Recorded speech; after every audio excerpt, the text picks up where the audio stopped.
2023 wasn't a good year for the Carolina Panthers, but I'm trying to make 2024 a better one for myself. Get started on your resolutions with Factor so you're ready for the new year. Factor's ready-to-eat meal delivery takes the stress out of meal planning and sets you up for success in the new year. Skip the grocery stores, prep work, and cooking fatigue. Instead, get chef-crafted, dietitian-approved meals delivered right to your door. With over 35 meals to choose from per week, including keto options, calorie smart, vegan plus veggie, and more, plus over 55 weekly add-ons, you'll have a ton of nutritious and flavorful options to kickstart your resolutions. Skip that overpriced takeout trap. Factor is cheaper and way more delicious than takeout. Get chef-crafted, restaurant-quality meals delivered right to your door, and they're ready to heat and eat in just 2 minutes, which means more time for you. Head to factormeals.com/C350 and use the promo code C350 to get 50% off. That's code C350 at factormeals.com/C350 to get 50% off.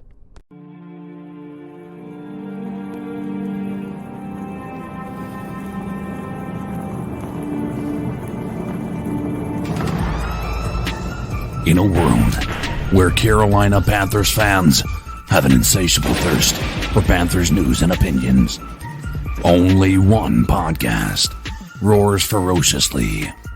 It's the C3 Panthers Podcast.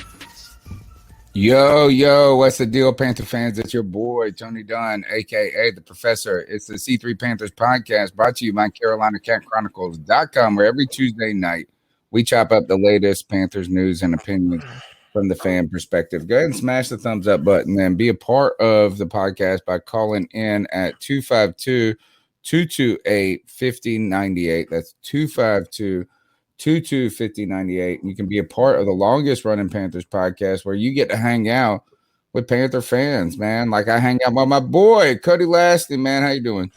Tony Dunn, what's going on, dude? It's a Tuesday night. Again, it doesn't matter what time of year. There's nowhere I'd rather be on a Tuesday night at 9 p.m. than hanging with my boys. As Blake Bettis has already noted, I took some creative liberties with the title of tonight's show. The Offseason has a lot of different meanings, man. One shout out, North Carolina native J. Cole for dropping a banger this week. And it is quite literally the offseason, Tony Dunn. It's that slow period, but it don't matter, man, because as per usual, our chat room is lit with the best Panther fans in all of YouTube. AJ Lindsay 2016, Supreme Lita is in the chat. Ron Castillo, Blake Bettis, Tin Tizzy, Lynn Leonhardt, Tony Dunn. Ain't nothing to it but to do it, brother. Let's roll. Let's roll. And you know what? There's no off season for this podcast because we here each and every week. Hey, CK, welcome back. Hey, thanks for having me again for 75 weeks in a row. I'm just kidding. It's longer than that, but hey, listen, it's been it's one of those weeks where like 20 minutes before the show starts, we're like, all right, what are we talking about today? I know. Like who's setting the stream up? All right, you know, this is the time of the year right now where you just don't want to see anybody's name in the headlines. Right? Is that if you see someone's name in the headlines right now, that means they're getting arrested. And I do believe it's going to be a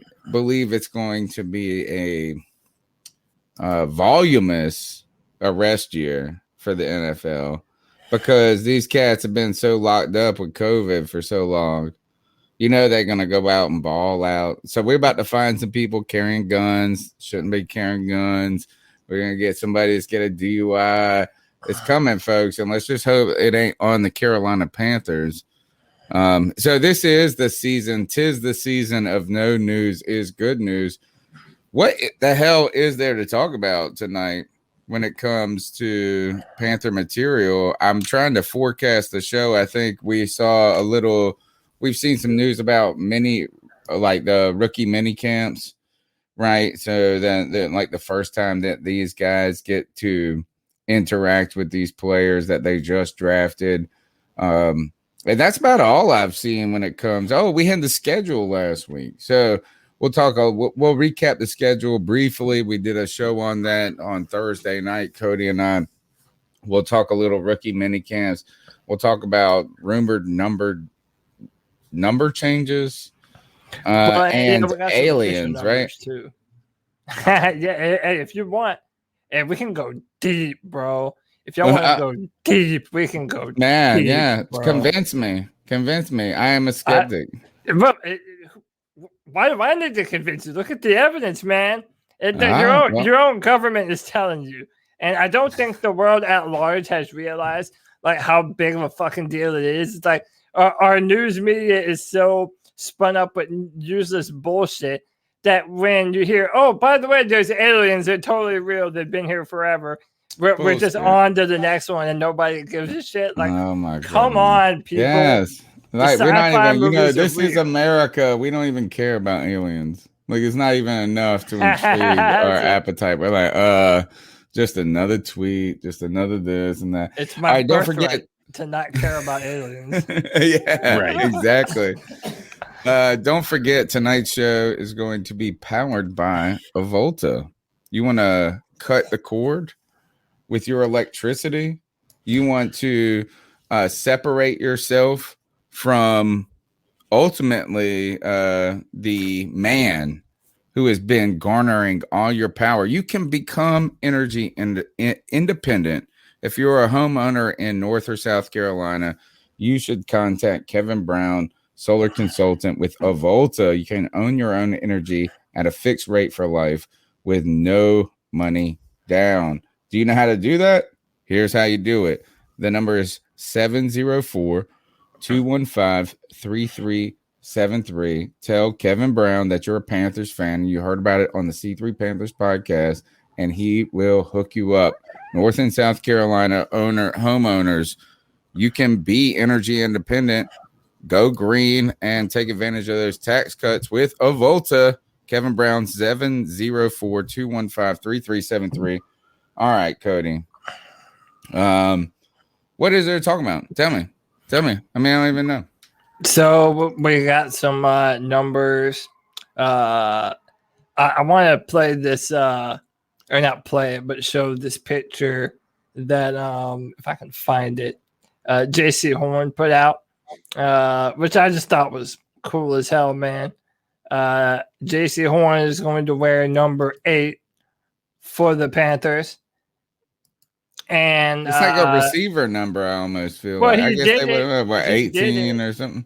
Well, he did it for Black Mamba to Kobe Bryant. Yeah, for was Kobe. That Kobe Bryant? Oh wow. Yeah, so I'll go ahead and share it when I find it.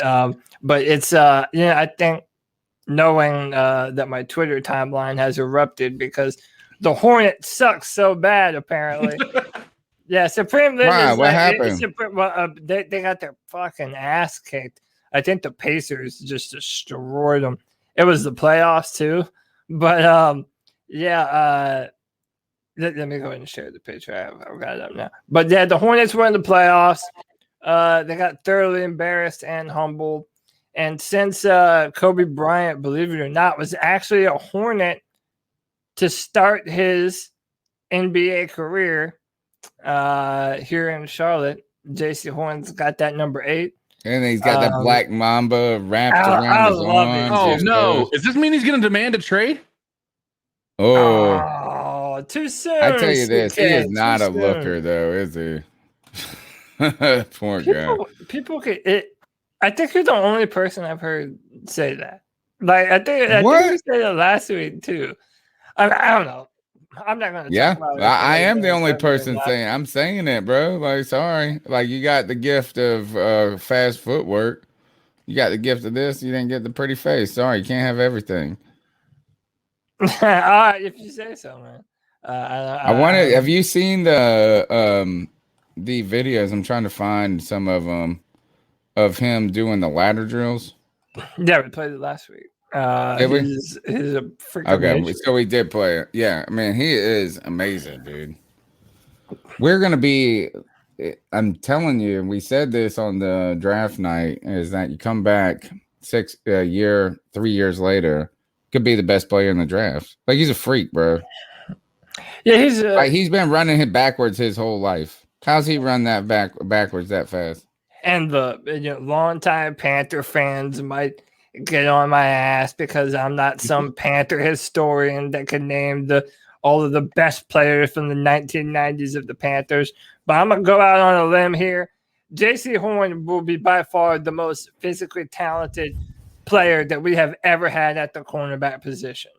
That's not to shit on no one else. It's just to say, J.C. Horn is a dog, man. J.C. Horn, he does everything that you want at the cornerback position. And his dad's a wide receiver. He's been manning up his dad all his life. Right. That means when you have an NFL wide receiver that you're going up against whenever you're practicing, like, dude, this guy's been going against NFL receivers since he was young, man. So I'm pumped. They have all the new Panther numbers, but I'd have to look that up. I don't have it up in front of me right now. CK, we did a brief show, folks. If you're listening to the C3 Panthers podcast, go ahead and smash the thumbs up button, be a part of the show. Call in at 252-228-5098. Subscribe, write a review, tell us we suck, tell us we're awesome. It don't matter. I don't care what just do something. It's free. Share the show. But we were up here on a Thursday night as the schedule was leaking. So we did a Thursday night video, CK, on the schedule and Teddy Bridgewater, his bitch ass self comments anyway. So go back and watch the show. In fact, I felt like I was more reserved than I should have been. Like, I want to blast. Maybe I need to let it blast tonight. But CK, have you had a chance to look at the schedule, and do you have any just kind of remarks about that going forward? I hear the Week 9 tickets are a little pricey. Yeah, so they are pretty expensive. I think it's across the board because I don't know if you've read the articles, but they say the demand for NFL season, the tickets this season are record breaking. Like, really? Fuck them, man. Fuck that. That's bullshit. Like the new Vegas stadium, the prices for those tickets are insane, bro. Like, and then the Brady, like the most expensive games right now are the Brady. Someone told me it was $12,000 to go to that game. Brady coming back to New England. Yeah. Yep. It's insane. It's like Super Bowl style, like, money. But obviously we knew who we were facing, so that part wasn't necessarily as surprising. My biggest thing right now, because we're trying to do this whole thing where we're trying to get maybe do like a meet and greet sort of thing, which sounds like we're not celebrities, just kind of hanging out with the community. Anybody else who wants to go to that game, we're going to be in Charlotte. But the problem is we want to all go there. And as Cody alluded to in one of his tweets, you can find there's one row of handicap seating. Yeah, that you can get. I think we got to make this a thing on the C3 Panthers podcast right now, is a call for increased handicap access at Bank of America. How about this? Is people, we try to go on and buy a ticket. Cody, you went on and tried to look at tickets the day of, and they said no. Get your stuff out of here. This is not new. This is not new. So literally, as soon as the tickets go on sale, every year you go on there. By the way, you might not be able to tell if you haven't seen me. Your boy's in a wheelchair, okay? And whenever you go on Panthers.com to find any kind of handicap seatings, they just pretty much don't exist, to the point where I'm like, God, how many cripples are there in Charlotte, dude? What the hell? Like, or no seats, bro. There's no crippled seats. I'm sorry, I'm gonna use your language there. Yeah. There's like 10 probably in the whole stadium. There were some that were still available, but the problem is I want us to all sit together. And the way that they have the handicap seating set up is it's, you have the wheelchair accessible seating, and then you have a companion seat, and then another companion seat, but a wheelchair seat again. And so, like, we can't all four sit together. There is no row that would allow us to all sit right next to one another with that in mind. So, and the thing that sucks is I would like us to all be able to watch it with Cody, but we're not able to do that. Like, the only way it's going to work is if, Cody and, one of us sits or maybe if he gets with there's only one answer to this. There's one answer to this. I might have the same hookup that I did last time. So man. hope is not completely lost, but yeah, the fact that they're not very available, and like what CK already alluded to, man, the ticket prices, man. I guess now, what do you think they're just trying to make up for last year of just not having any fans in the seats? I don't know. They're just like trying to hit off that fervor of everybody. Before we go to that, I do want to say this: there's only one answer to solving our ticket problems. David Tepper, bring us up in your fucking box, bro. Bring Cody up there and give him the treatment. He gets up here, he talks about your team, he gives you the publicity all year, all week, all this and that. Bring us up into your box and have a good time, bro. Let's talk about media passes. Boy, hey, I tell you what, man. They got to be quiet in that box. Yeah, so we went and I did a stadium tour, and when you go through the press room and stuff, they have to be quiet. Like they can't cheer, they can't nothing, they can't do nothing, and like people get on them. I was like, gosh, I would get kicked out of this motherfucker in just a second. If they actually gave media passes, bro, I would ask the best questions, dude. They need to let my ass in there, dude. And because let my ass in, because I'm gonna ask the hard hitting questions that Panther fans want to know, dude. Oh, what was it? Two things. Actually, you can't ask the best questions because David Newton asked the best questions. Yo, David Newton, I'd make his ass sit down. Dude, he's actually not like y'all hate on him now. Now I think if you defend David Newton right now, I think it's a shtick at this point, and it's cool. And the reason being, go ahead and bring in the Bat Daddy while I'm telling you this point. I was gonna have it. He does ask the jugular question. If you listen to the press conference, he does ask the question, and it's like the first question he asks every time, and it's like always for the joke. It's like I call it the jugular question. Because it's like the one that we all want to kind of ask. It's like, so what do you think about Deshaun Watson and dicks on the face? And it's like, I mean, it's that I like. So I actually think it's a stick, and so I am a David Newton fan now. Like he's a treasure. At this point. Treasure. No, like our friend Greg, the Bat Daddy. Who's an actual treasure. Svelte, man. Look at you over there. How you doing, brother? Welcome back. I'm doing great, man. I got tomorrow off, and I was like, well, damn, I'm going to hop on the show tonight if these fellas will let me. And it's awesome to be here. I missed this so much. So great to be back and talk some Panthers football. Yeah. Bad Daddy. Your room is still got more shit in it. More like Buff Daddy. What's up? Hey, man, we need a good middle linebacker. I'm trying to fill that. Oh, shit. Oh, damn. Here we go. Fear the beard. That's right. Fear the beard. I know. So what we were talking? Oh, so back to the schedule. So we had some things with the week 9. Cam Newton's coming to Carolina, and those prices are steep. You know, it's awesome. Like you look at the Twitter, and people are all wanting to go to that Cam game. Like, and who was it? It was like somebody in the chat room was the one who suggested 10 Tizzy or somebody. It was like, we need to go to a game together. Yeah, and it was like we need to do the Cam game. So my big shout out Grim Reaper. C3 makes my week. Thank you for the super chat.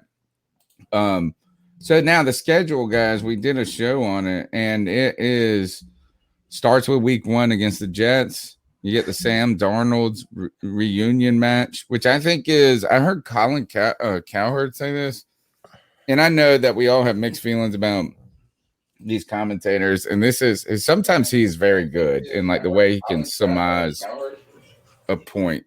Yeah. And he said there's no better week to have Darnold against the Jets than week 1. Right? I mean, like it's like the best storyline. If they played in week 8, it wouldn't matter. No one would give a fuck. It's like we already made our decision about Sam Darnold. We already made our decision about the Jets. But in week 1, Sam Darnold with the Carolina Panthers against the New York Jets makes an actual story that is interesting.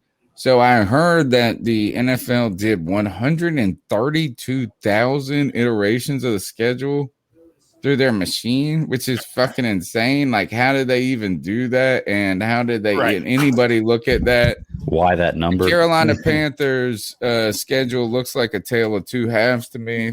Front end all looks feasible and plausible. Back end is murderer's row. Yes, I agree. That last 6 weeks is going to be insane. Do you think that it's a situation where if they say we did really well in the first half, they could go 500 in the second half and still have a legitimate? Yeah. I mean, if we go 500 in the second half, Greg, we're gonna be like pumped, bro, in like a good way. If we go like 11-5. If we're trying to be a playoff team, if we go 500 in that back end, and I almost think it's a blessing in disguise in a way, and that is you get a front end of a schedule that's manageable, where you can. Cody, what is your what you're saying about when we know teams know who they are? Yeah, you don't know if a team is legitimate or not until after week 6. And since we're adding the game, I'd say it's week 6, week 7. Add another little, like, that's what separates the men from the boys. That November or that late October, early November football. I mean, that's when the real good teams start to. It's when injury. We find out who's been crippled by injury, who is, had all these other issues, this and that, and who the pretenders are. Because I feel like every year there's always one. There's always teams. a 5-0 team. Yeah, they're really good and they're on a roll, and people think that they're dynamite, and then they just fucking fall off a cliff. So to me, after that week 6, week 7, that's when you start to really separate the good from the bad. And that's why I think this schedule is kind of an interesting one or intriguing to me, because the tough teams on the back end offer us an opportunity, right? Kind of like forged by fire mentality. Imagine if you actually were able to start the season out in a respectable way, and then you knocked off. Imagine going to Arizona and knocking them off, or say you're in I don't know, you play the Dolphins and you take them down. I think beating a good team late could mean something big for this team. So this schedule is interesting to me. Any thoughts about it, fellas? I got to let my dog out of this room. I wanted to say, I was just going to toss it up to Greg and CK. Me and Tony already did a video kind of giving our thoughts. So you two just jump in. Tell us what you think. I put it up on the screen. I don't know if everybody can see it very good or not, but that's our schedule. So Greg, what say you, man? Well, I mean, when I look at the Panthers schedule, every year it seems like we have the same level of difficulty in schedule. Like we never, we never have one of the hardest schedules, but we definitely never have one of the easiest schedules. Like every year we're like a middle of the pack as far as schedule goes. And what y'all were saying about the week 6, week 7 thing, that's a turning point in the season for a team, because if you get up to the week 6 and you're 2-4, realistically, you still have a shot to finish out well. You're 2-4 and you start the second half of the season at 0-2, your season's pretty much probably over. Whereas if you win those first 2 games, you've got a different direction you're going. Like that's such a breaking point in the season, not just to see the pretenders. And let's see, Carolina's, where are they at? Minnesota and New York, week 6 and 7. I think those are both winnable games. Dude, like it's all the way until this. It starts with this. The schedule starts in week 9 when Cam Newton comes to Carolina. That's when our season starts, because you go Patriots, Cardinals, Washington football team. Let's not sleep on them, because we know Ron Rivera, revenge match, their defense. Look, Washington football team is Ron Rivera's perfect team, bro. You know what I'm saying? Give that mug a good defense. Now, you know what I mean? Like I'm not sleeping on Washington football team coming to Carolina. Then you get the Dolphins 11-5. Then you have the Falcons. Okay, the Falcons look, but their offense is on paper fucking legit. They're always, you know what, they don't meet expectations, but bro, they have some firepower and they always fuck with us, bro. I hate the fucking Falcons. You Man. know what? You know what? I'm just now realizing that I didn't pick up on the last time we talked about this, Tony. We are really not going to be traveling very much through 6 weeks. Look at this. We're at home 2 weeks in a row, right? Oh, yeah, from the beginning. But hold on, check this out. Week 3 and 4, we're in the state of Texas. We're not going past Texas. Then we get the next 2 at home, and then we're not going to have like a real meaningful road trip into New York. Like, dude, it is a travel-friendly schedule. In fact, I did see this, Cody. Is a great point. I saw there's some sort of whatever days off calculator. You guys see that floating around? Like Carolina has one of the better, like they kind of measure your opponent versus you based how many days you played your last game on. I think that's how it works. So it's like, so you're playing, say we're playing the Falcons at home on 1 p.m. in week 14, but the Falcons had a Thursday night game the week before. So they measure how much rest you have. And Carolina has one of the most rested schedules in the league. So, yeah, that's a good point. Is not a lot of travel. And that first, how do you start? Well, you get 2 weeks at home right off the bat. Nice. I appreciate that. Yeah, man. And it looks like a lot when you look at the preseason. I was like, God damn, we got 4 games. And I was like, oh, wait, that's preseason. I have 2 questions. One, do we know if any of these are primetime games? One. One. It's so weird. Stop. Don't tell him. Tell him. Ask him if he can guess it. Yeah, Greg, we have one primetime game. Look at that schedule and guess which one it is. Don't chat, look at the time. Tell them. Don't look at the time. Don't cheat. Don't tell them, chat. If I had to guess, I would probably say Dallas or Arizona. You would think. Not, and you would be wrong. Who is it? It's week 3 against the Texans. Like why? Okay. What? We have one primetime game is against the Texans on Thursday night, folks. It's called what I call a good dad game, and that is where you could be a good dad and not watch it. You like spend time with your children instead of devote. Like, come on, that's gonna be. If you're not a fan of either team, you don't have to. Watch that's what I was gonna say. If you're not a Texans go to bed fan early, bro. Fan, you don't watch that game. And my second question is, and I just want to be realistic about this. We're playing the Patriots week 9.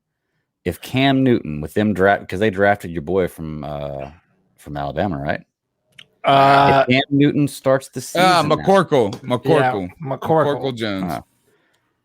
If he starts the season out playing like he did towards the end of the season last year, where he wasn't really playing all that well, do we even see Cam Newton playing in week 9? All right, that's a great question. In fact, I was thinking about this, guys. Is that people are buying these single game tickets? They're so expensive right off the bat, right? They open the tickets up. Week 9 is so big, this and that. What would it be like if we got to week 9? We paid all this money, did all this, and Cam Newton's hurt. Right. And I mean, it could be bench. It could be like, I don't think he's going to be benched. I think Cam's he's going to have a good season. But what if he's hurt? Yeah. Imagine spending $350 for a ticket and then to try to see Cam.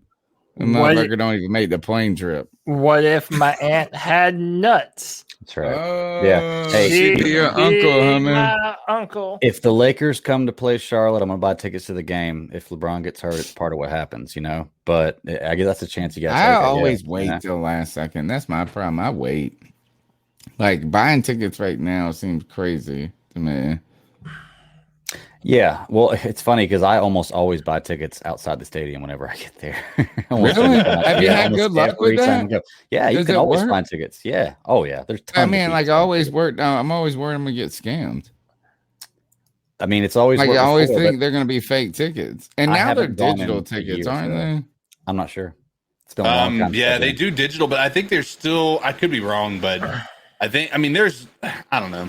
All I know is that there's always a way. Like there's always a way. People find a way to make it work and whatnot. So I'm not too worried about it. The schedule is front end seems winnable. Back end is this murderer's row. Look at this. You got to play Buffalo. I'm telling you, if we go into Buffalo, flexed, and win that bet, this team's winning the Super Bowl. It's really only 3 of the last 6 games that are that really threatening. I'm not scared of the Saints. What do you mean 3 of the last 6 games? The Bills and both the Bucks games. I'm not really look. We can beat the Dolphins. We can beat Washington. We can beat Arizona. I mean, we can beat New Orleans. It's the Bills and both the Bucks games that are the ones that are going to be. My man's got high expectations. You owe me $10 too, by the way. I do. Because I guess you're. What is the over? $10. I'll send you 5 million Safe Moon. How about that? Yeah, or a Husky. Yeah, I want you to tell me this. I got a question real quick before we move on. Yeah, is Husky corn corn? I looked it up. It was at 0. Just how do you buy something that's at 0? How do you buy something that it had? But like, how can you actually give somebody money for something that's worth nothing? I wanted to. I only fuck with Coinbase right now. That's just what I've been doing, and they don't mess with any of these kind of new coins. It's safe, right? You can't even buy Doge on Coinbase. Not yet. How do you buy a coin? Seriously, how do you buy a coin that has like the first 8 decimal points have zeros beside it? Because when you buy it, because when you put like $35 into it, you get 1 point whatever billion tokens or coin. So all it has to do is hit a quarter of a penny, and you're a millionaire. So that's why you do it. And if it doesn't, then you lost $35. So I'll take a chance. I'll take a chance. You know, it's crazy paying for something that's worth nothing. Yeah, right now. That's what people said about Bitcoin. I said right now. That's what people said about Bitcoin and Doge and every crypto that's out there. I'm telling you, bro. Let me tell you, man. Chat's getting on my nerves. One Carl Van's in here trying to talk shit about Cam Newton, and I will not have it. And then Tim Estes is trying to agree, saying that Cam doesn't have an arm anymore. He can't throw the ball deep. And listen, I put this on in the chat room, and let me just be real with y'all. We better pray that Cam Newton is as banged up and as busted as so many of you like to say that he is. Okay, because if you look at our safety depth, dude, if we have no over-the-top safety help, like we have no safety depth. Everywhere else, we're good. But dude, any team that like really wants to go deep on us this year, we're going to be asking a lot of our rookie corner J.C. Horn and a lot of Dante Jackson, man, because I think teams are going to want to try us deep, and I would look for that game where Cam Newton comes in with that big ass chip on his shoulder, and we all know how he plays with the chip on his shoulder, and come in, start throwing bombs away, man. So we'll see. And I think that is the nightmare, right? That, like, you know, Cam Newton comes home and then just fucking balls out, dude. Like, dude, I'm not ready for it. You can tell in my voice it still pisses me off that he's not like just how it ended. Like, I'm still not okay with it, and I have no problem saying that. Oh, I'd wear my Panthers jersey. I'm right there with you, but I'm of the mind personally that I think the problem right now that Cam has is he has to prove it. Right now, even if you look at the tape, you can, and that's the thing we can talk about all day. Everybody wants to argue Teddy didn't have what he wanted, or Sam Darnold didn't have the weapons, and some people say it's not his fault. It's an inept Jets organization. You can blame the offense that the Patriots had last year, but right now, like, this is the thing that I'll say, and you guys know I love Cam. I was verbally and very publicly critical of how he played last year. I didn't think he played like the Cam Newton that we all expect Cam Newton to be. I did feel like he was falling off. So I don't disagree with a lot of the statements that are being made. But I think that what I'm hoping for is that he comes out and he is a good, like, I hope he does prove the world wrong. Because I've been such a Cam supporter, I think it's, you know, something that I would like to see happen. And I'd like to see that redemption story. Obviously, in the face of of us being gutted by the fact that he's not a Carolina Panther anymore doing this. But I personally, I hate to say it, guys, I really do, but I'm right there with. I don't know that Cam Newton has what it takes to be a quarterback in this league anymore. Oh, I could not disagree with that more, man. And like Panthers buzz in the chat, 8 touchdowns, 11 interceptions. Like that was not a good team. Why does everybody want to put everything that happened last year on Cam Newton like they had any weapons? Exactly. Look, Lee Trotter knows that he had no weapons. Yeah. He got COVID. He didn't have a preseason. Like he didn't have all that shit, and he started off so strong. Like what I'll say is this: I will agree to all of those things if Cam comes out this year and he has a bad year, because they upgraded that roster. Like they really, really did go all out in free agency, right? So if Cam has a stat line like this going next year, then yeah, fine. But like I have no idea what would possess anyone to say that Mac Jones is going to come in and be the starter over Cam Newton. Like that he's going. That's hard for me to say. That's what's going on around the internet. People are saying, "Oh, Mac Jones is going to be the starter." Bleacher Report even put out an article like predicting what first round picks would be starting in week 1, or like what week they would be starting, and they had Mac Jones starting week 1 for the Patriots. Yeah. And it's like, bro. Like people call me a Cam Newton homer, but then at large, like people are still thinking, and he has to prove that he's healthy. I got that, but people. I don't even think. I think he proved he was healthy. Like he had COVID last year, right? That was really it. That wasn't a bodily. That wasn't physical. They brought him back, bro. How about this? Let's just say this: they brought him back. What did they bring him back at? Guess what we didn't do? Brought him back. No, guess what we didn't do for Teddy? We didn't bring him back. So look, it's Cam.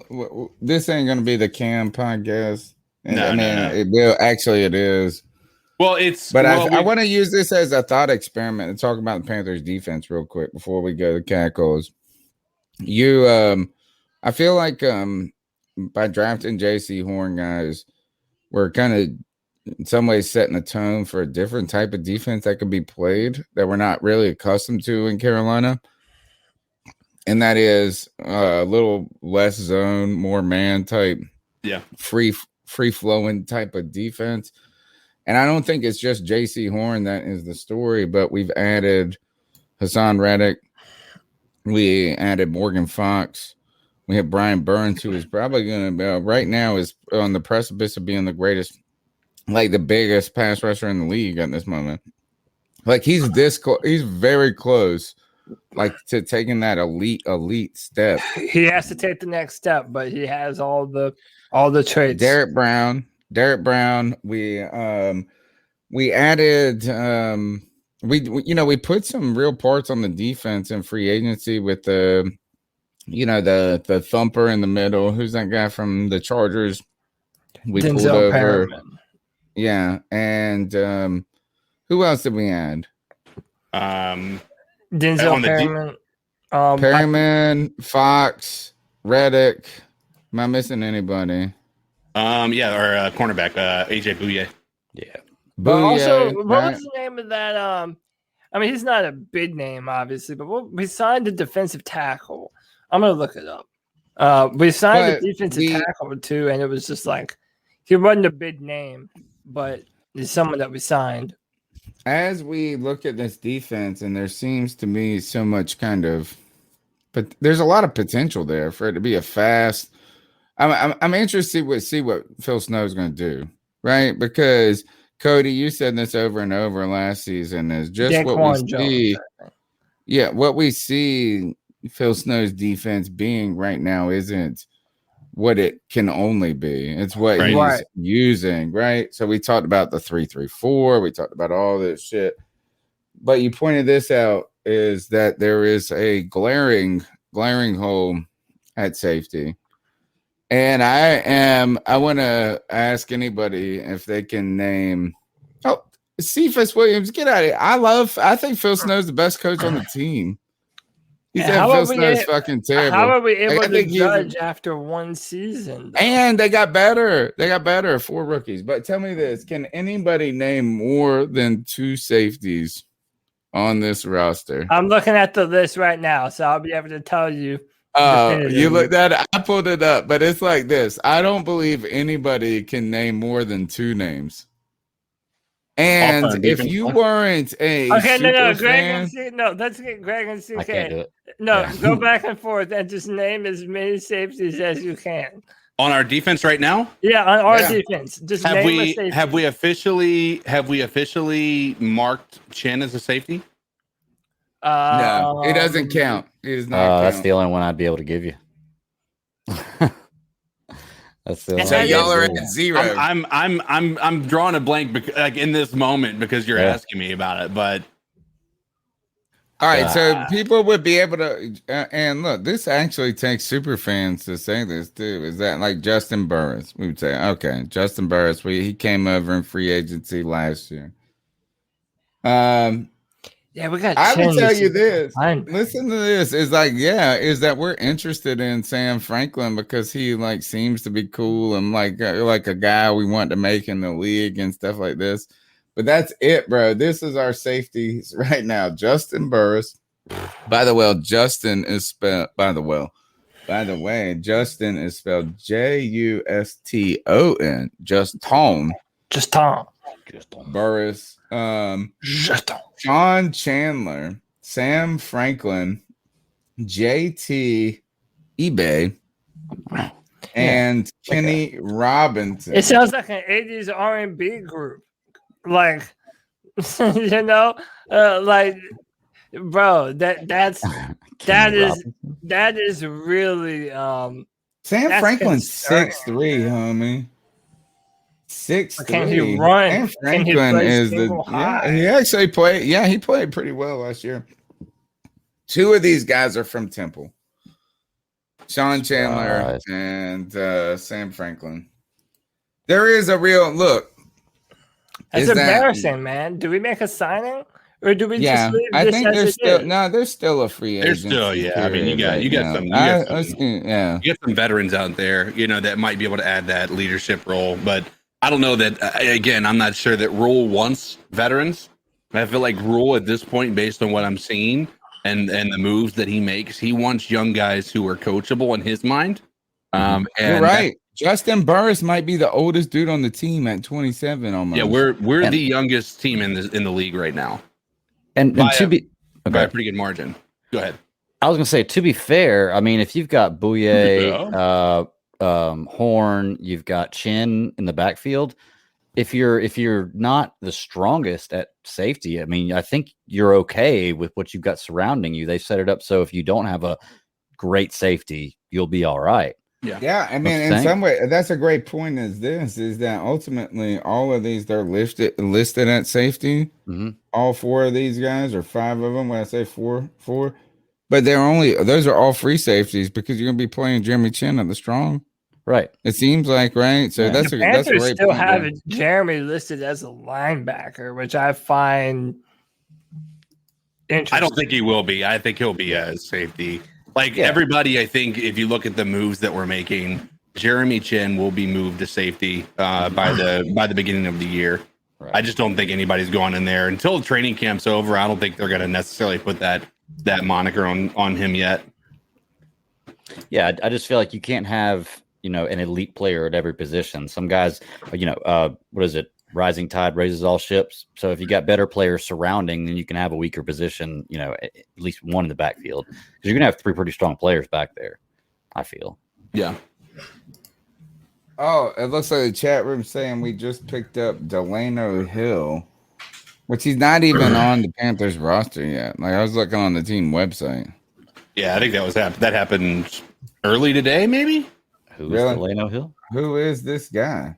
All right, here. When in doubt, check Wikipedia. Did he go to Baylor? High school, college. Where did he go? His senior help. Where did he go to college? Doesn't even say. I think he was a D tackle, right? Oh, he went to Michigan. Wow. He was a 3rd round pick in 2017. for the Seahawks.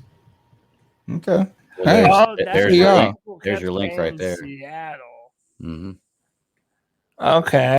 Oh, yeah. There you go. A little Fitterer magic right there. Is that literally happening like right now, like as we're speaking about this? What is it? No. Delano Hill. I mean, like people are No, like, that happened. Hold on, I'll look at it here. Panthers I'm pretty sure I saw that earlier. What does he do? what does he do? He plays football. Panthers Yeah, both but the guy who stopped Cam at the goal line against Yeah, this Seattle happened. last year. Delano Hill happened 2 days ago. oh, Yeah, it was but is it like a meaningful like? He was I the don't know. 11th safety selected in 2017.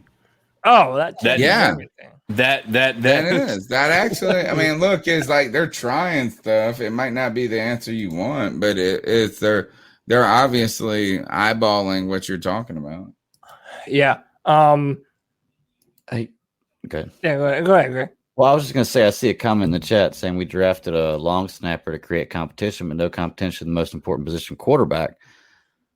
I think that we have put all our chips in on Sam Darnold.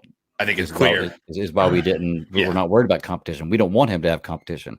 I That's think they 100% feel. clear. I think they feel like he can be the guy. There's no need to put competition in there. And if it doesn't work out, we didn't give up much for him. We can move on quickly.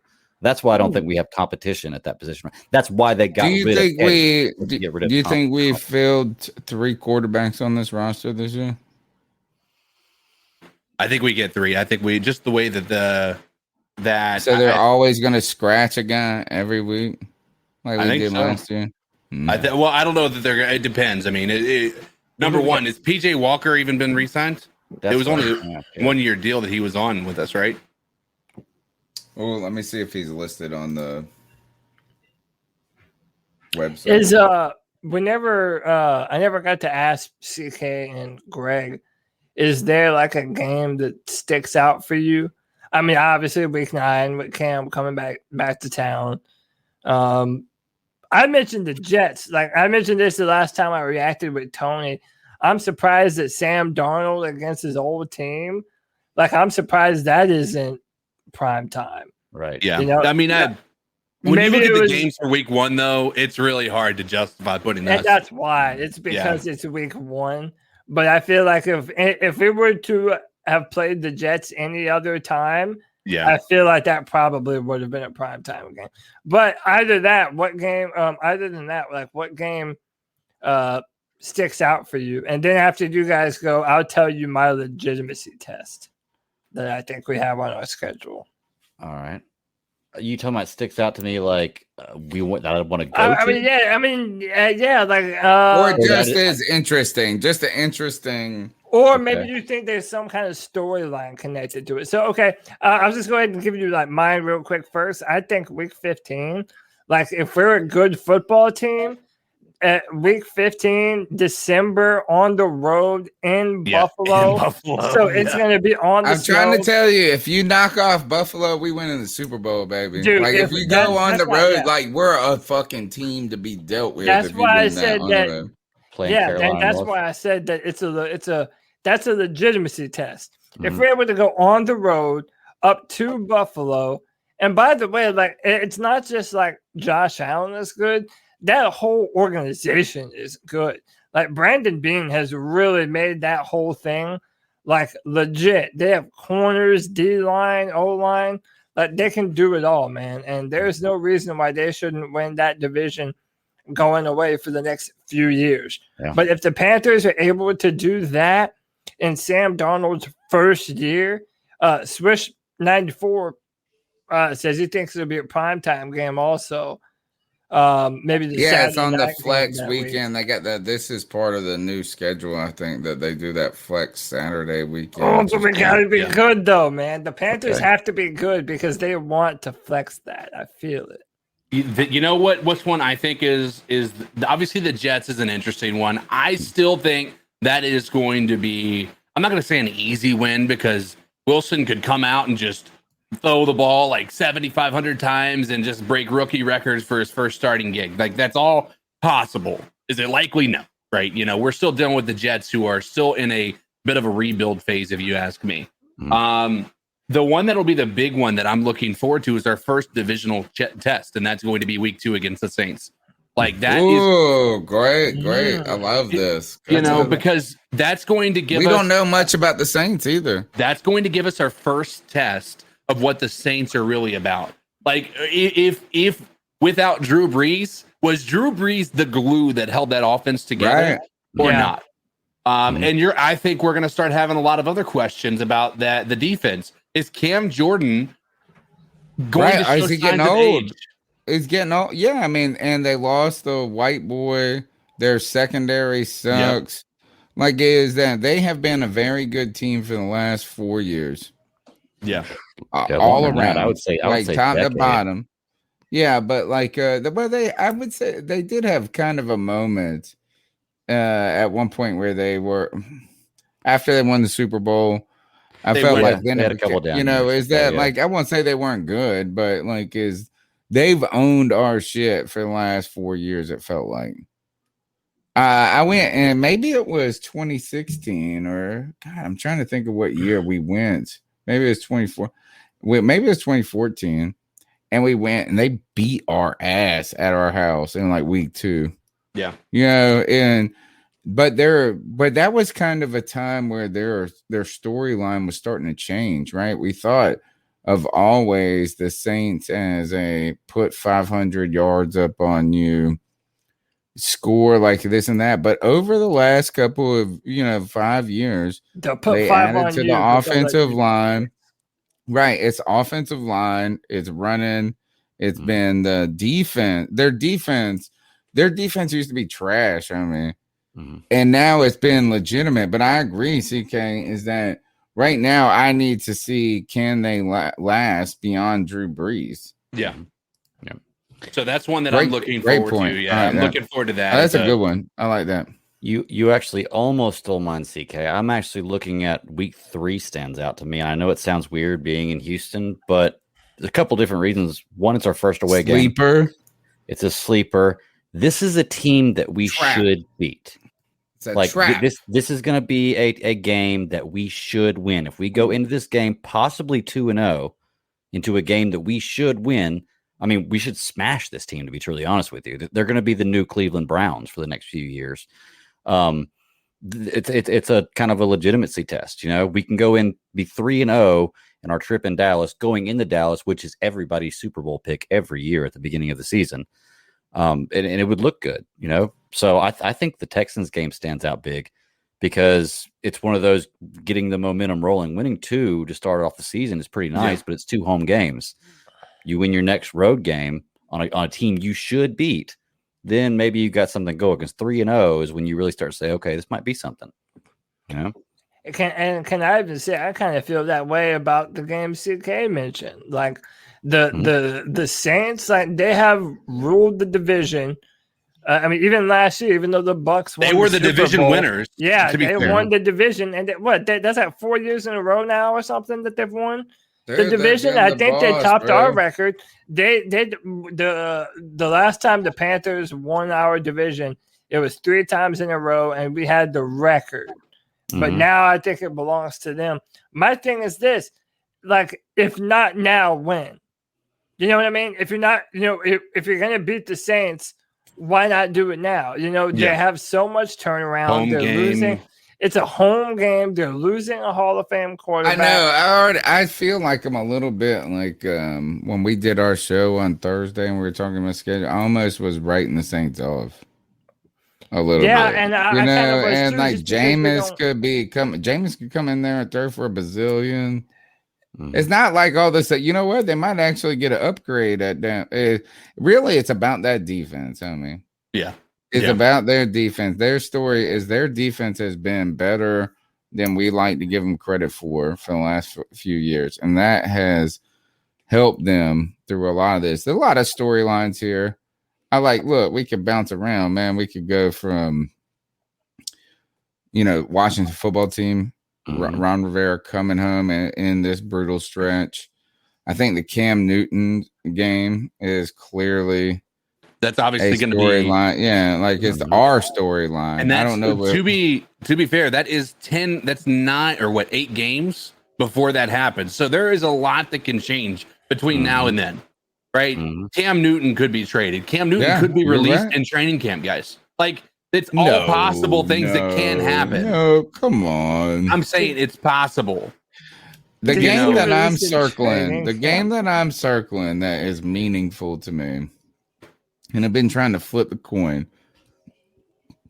I think week 7 against the Giants is interesting because the Giants are kind of in a win or Dave Gettleman get fired mode. Yeah, that Right, part of so, it, like, like the Dave Gettleman aspect of things. Yeah, I think that could, but to me, it's week 10 on the road against the Cardinals. Yeah, that's what I thought you were going to say. That's what I was. This is the game of the season for me. This is the one I'm circled.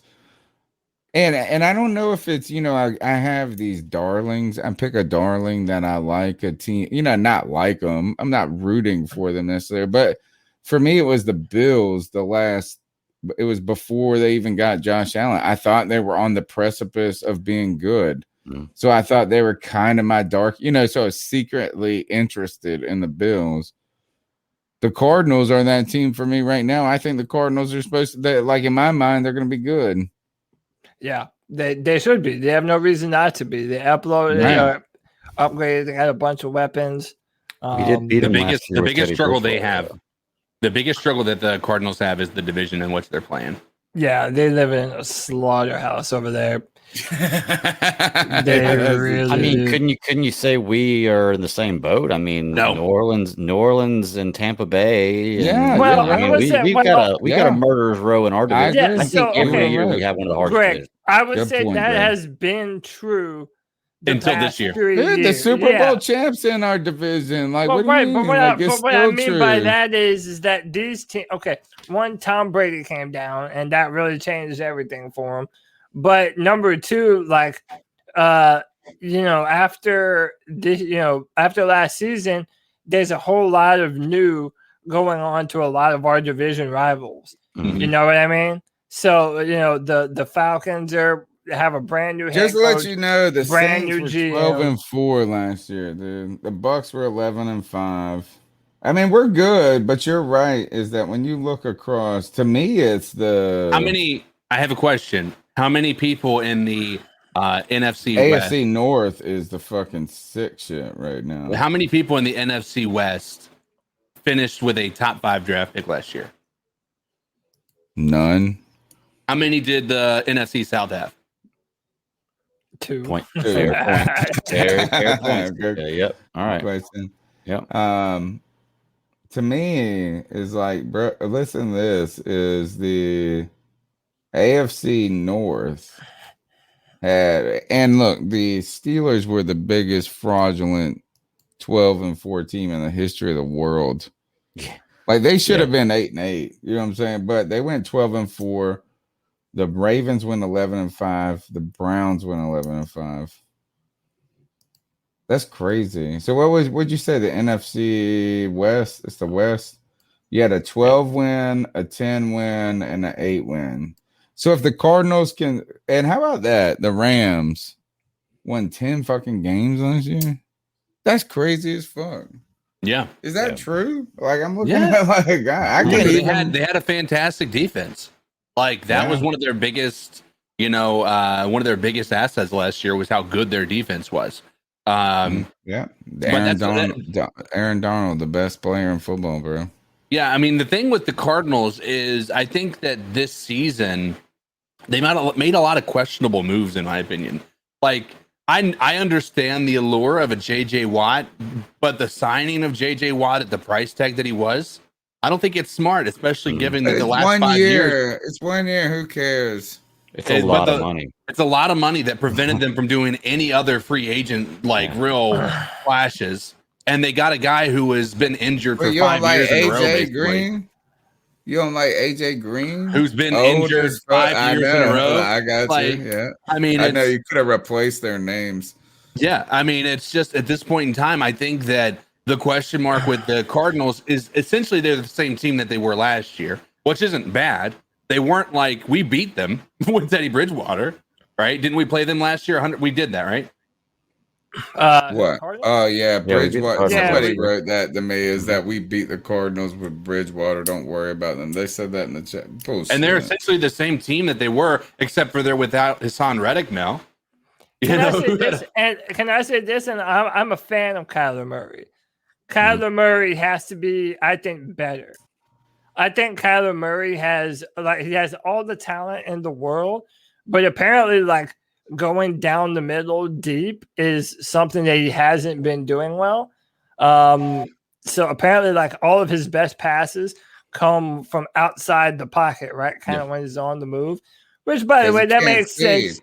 Yeah, when you're a shorter quarterback, like Russell Wilson does the same shit, But listen, I'm a fan. I just think that Kyler needs to step it up a little bit.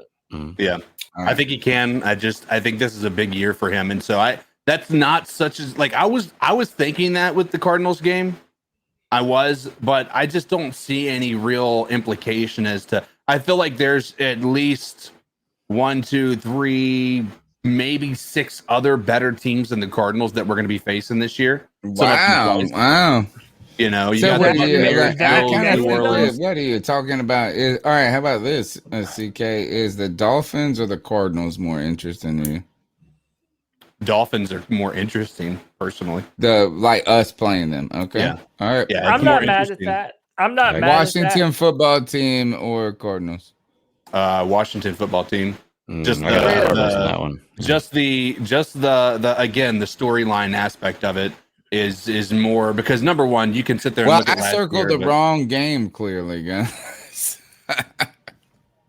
But that's I'm looking at these what is the most interesting game? I think it's good points. I think you're making good points, man. You're talking me you're talking me into another game. Yeah, the Cardinals is just it feels like it. I don't know. It's similar to the Eagles game for me, right? The Eagles game just feels like it's another game. But a lot of these other were the Patriots has implications. The Falcons, obviously, with the rivalry. The New York Jets with the Gettleman aspect of it. I mean, even the Vikings are a little more interesting to me because of the Stephen Weatherly re-signing up there with them, and then obviously where did he go? Where did Weatherly go? Back to the Vikings. He went back to the Vikings. Yeah. Man, bitch, I hate that. I don't even like By that. the way, Swish 94 had a good comment that I wanted to highlight.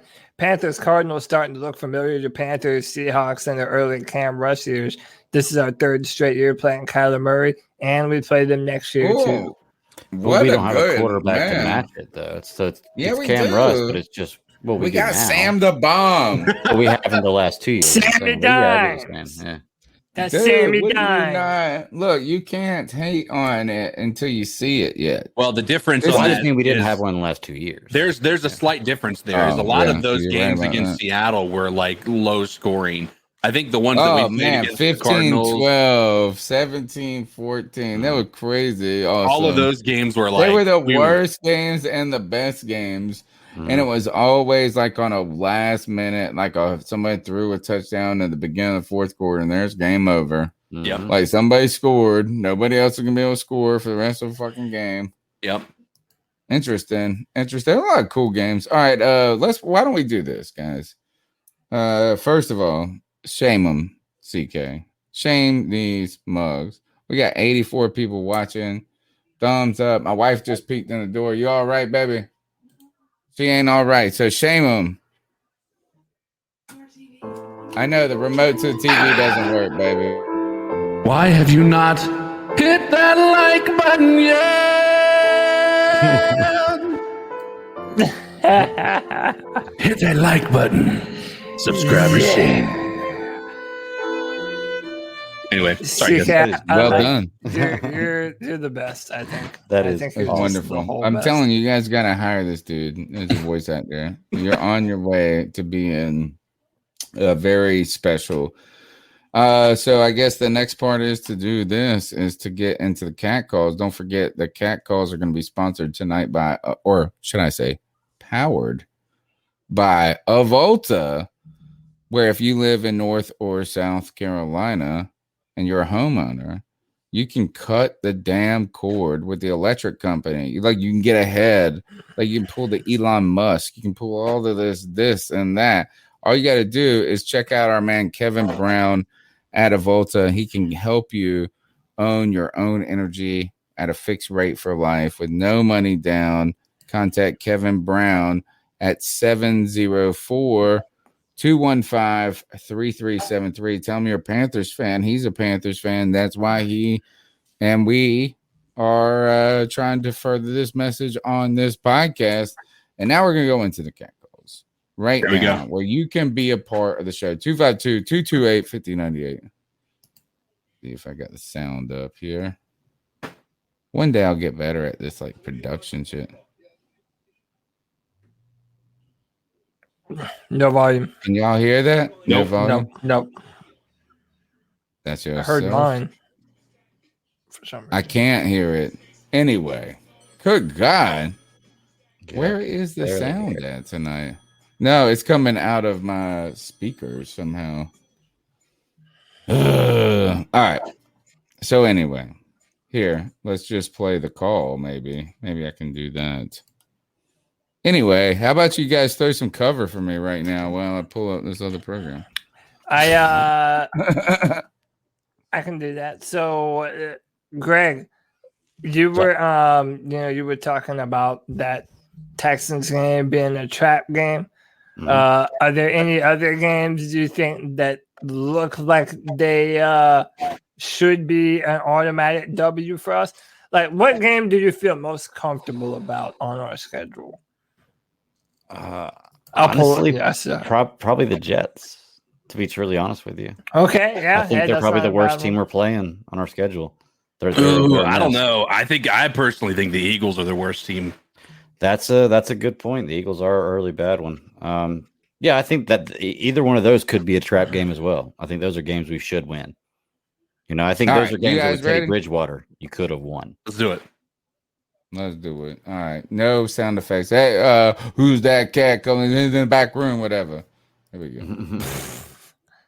Hey guys, Scott from Winston-Salem. Pretty good avid listener Hey, to the Scott. show. Yes, I'm part of the subscriber shame. Anyhow, so I listened to last week's podcast. I'm in the middle of it now that you guys had talking about who can win the division. The way I see it is if Tom Brady gets hurt, it's anybody's division, including the Buccaneers. Who's the backup? Is it Jameis Winston? No. Taysom? I mean, who is it? You. So as far as our offense goes, I still think we needed to tackle. I'm okay with going defense, but we needed to tackle. If we don't have a tackle, Sam Darnold's going to get crushed in the backfield. So as far as the pick with J.C. Horn, yeah, I watched him too. I watched his dad play too, and I thought he was pretty good. So, yeah, he has the pedigree. But I don't know about going all defense like we did and trying to shore up too much. I mean, I know everybody's happy about the pick, so am I. Man, we needed some offense. We need an offensive line. Some of these other teams are going to kill us, man. If you're looking at the how much time you got in the pocket to throw, man, we're not even going to compare. I bet Sam Darnold gets about the same amount of time as Teddy Bridgewater did, or Teddy Trashwater. So, I don't know. I mean, I see what you guys think, but I'm just of the opinion that before we can even be a really, really good football team, we got to have some offense. And you can't lay it all on Christian McCaffrey. You can't put it all on Sam Darnold's shoulders because he's trying to rebuild or whatever you want to call his career because it was trash when he was with the Jets. So, but here again, he didn't get no time to throw either. They didn't have an offensive line. I don't care how good you are. I don't care if you have every number one pick in the draft. Unless you get offense and the defense can't go. What's the defense going to do? They're going to run their butts off and get hurt. They're going to be tired. And then it goes back to the same old saying. You're trying to sub out too many people. That's just, I don't know, man. I mean, I know you guys like it, but I just think we need offensive tackles. And not just a left tackle, not a blindside tackle. We needed two good tackles. I mean, there's two edge rushers on both sides. Why do we always talk about the left tackle? So, I mean, you guys do a good job, man. So I like the podcast, And eventually I'll get around to subscribing, so y'all can get me on that. I'm Well, okay with today's it, the man. I can week, take man. that. We played So, your call. You anyway, can man, good subscribe, show, homie. and look forward to next week's show. See what's going on with that. So, How are you gonna know guys about keep up it the if good you work, don't subscribe? Thank you for your call. Keep pounding. Keep How you pounding. gonna He know got that about it if Stitcher, you bro. don't He's got that subscribe? Stitcher, bro.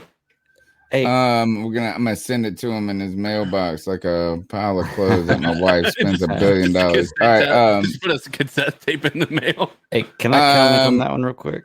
Yeah, go ahead. Yeah. One, Winston-Salem, awesome. I'm in Walnut Cove. I'm right there. So what's up, man? And two, I agree with what he's saying. We do need to And the to Popo are on the way to your offensive house, line. homie. Not me. That's my crib. Oh, that's we your should've known. house. We should have known he's down there in Charlotte, bro. That's right. Yeah. But no, I agree. We need to work on the offensive line. I disagree that we're putting everything on just Sam Darnold and Christian McCaffrey's shoulders. We've also got Robbie Anderson. We've got DJ Moore. They drafted that backup running back that I think, seemed pretty legit from what I've seen. Chuba. I think we've got some Chuba. we've got some pretty good offensive weapons. I don't think we're trying to put it all on one person's shoulders. And although our offensive line's not great, it's much better than the Jets was last year. And it's improving, Right. He's right, though. He's right. It's like if there is a criticism, if there is a criticism about the Carolina draft, or even our draft history, honestly, for a while now, it's just a lack of it's a lack of investment at offensive line. And I don't even need it just to be a tackle. It's just a lack of investment. And even if you think about it this year, you're not investing in the offensive line till round 3, right? Yeah. And so it is a tough thing to talk about. It's hard to love the JC Horn pick initially, right? When we knew that offensive line was such an importance, and then you see JC Horn and how great. Ultimately, I would just say this is that I hope and I pray. Look, Carolina's offensive line was better last year than we're almost accustomed to seeing. So if they can just step forward, I don't think they were that trashy to start last year. If they can just get better, hopefully the Cam Irving, the F line addition, the depth, this what's his name? Bradbury Christian, whatever his name is, Christensen. Brady Christensen. Brady Christensen. I call him Bradbury Christensen. Bradbury. Hopefully they don't regress. That's what I'm saying is we're used to playing with a trash line. But you're right, bro. Like how can you argue with that call? Well, I mean, my thing is this though. Like two different things. He said we need 2 tackles. Not true. Taylor Moton's a beast. I think Taylor Moton is one of, if not the best right tackles in the NFL. Number 2, I think our offensive line, I think we have 2 surprises coming. I think Deontay Brown, in the 6th round. I think Deontay Brown is going to be a monster guard. Dude, he looks like a Ninja Turtle, bro. Have you seen him? He looks like the dude from the Mario Kart. He looks like a that's got the big shell. No. You're talking about Blastoise from Pokemon.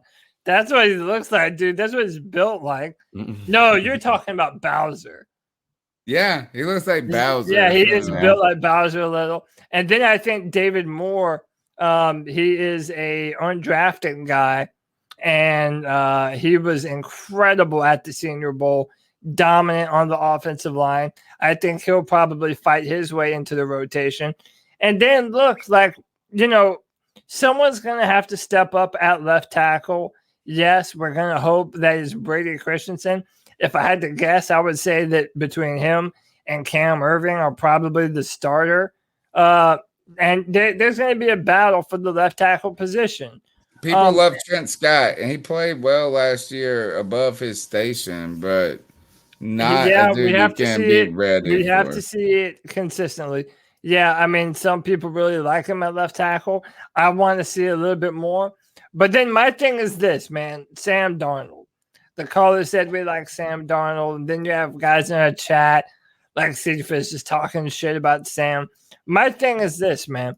we're not giving anyone their flowers before they earn them. True. Okay, no one. Like all we're saying is from the start of this season where we are to where we were last season around this time, we have far more of a reason to be hopeful about Sam Darnold being a legitimate franchise quarterback than we did when Teddy Bridgewater was our quarterback. So when it came That's all we're saying, and I want to say one final thing is that he has to prove it.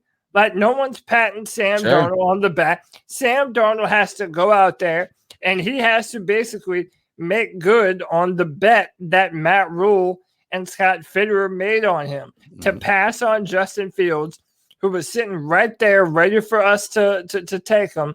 For them to take Sam Darnold, like that is one hell of an endorsement right there. So the pressure is on him, and no one has anointed Sam Darnold jack shit. We're hopeful, and I would say optimistic. But and this is the season for optimism. It's a season for optimism, right? This is the time we can be optimistic.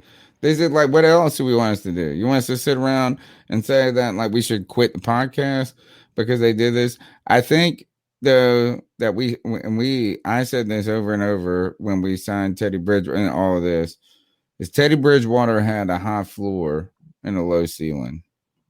Sam Darnold has a low floor and a high ceiling. You know, is that last year they played it safe and they went with a guy that, you know, and then this year they rolled the dice a little bit. And if it works, it works. If it doesn't work, it doesn't. I mean, I won't say it doesn't work. I mean, there is a lot of risk with it. But at the same time, we truly believe that, or I don't know. I'm not trying to put words in y'all's mouth. Is that I just think is that if it does work, it could go farther. Imagine if we said this, is that we had actually Teddy did the best he could last year. That was the best he could. Like that was it. You got it. You saw it. You saw it, bro. You saw the best of what you saw the ceiling. Yeah, you saw the ceiling, but I think you saw it like everybody that had a concern about Teddy Bridgewater, everything we feared about him was what we saw. Like he didn't prove us wrong in any facet whatsoever. We said he's he's going to protect the ball, which there towards the end he didn't. He was actually pretty garbage at getting the interceptions there for at least a few games there towards the end. I mean, you just saw a guy who we knew. Like I remember when we first signed him, the question mark was, can he throw the ball down the field?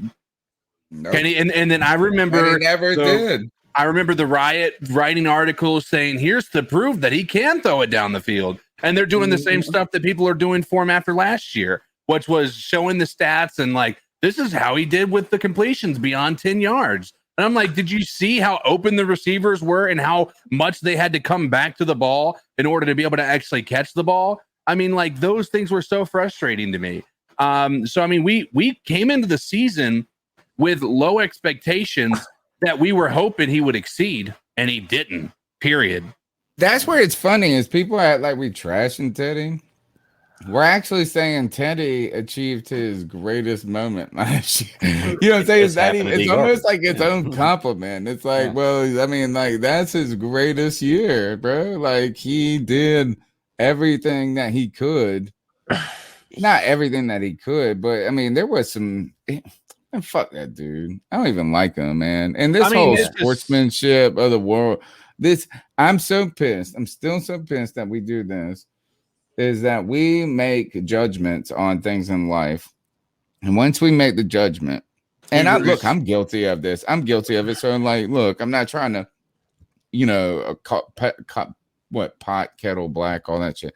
But the point is that we said this, like people believe that Cam was an egomaniac, bad teammate, you know, like narcissist dude. And once they form that opinion, it don't matter what happened afterwards. What's also interesting is everybody says Teddy Bridgewater is a good teammate. He got the sportsmanship of the world. Like it's like, oh, he's got a great character. He was the biggest fucking dick out of everybody.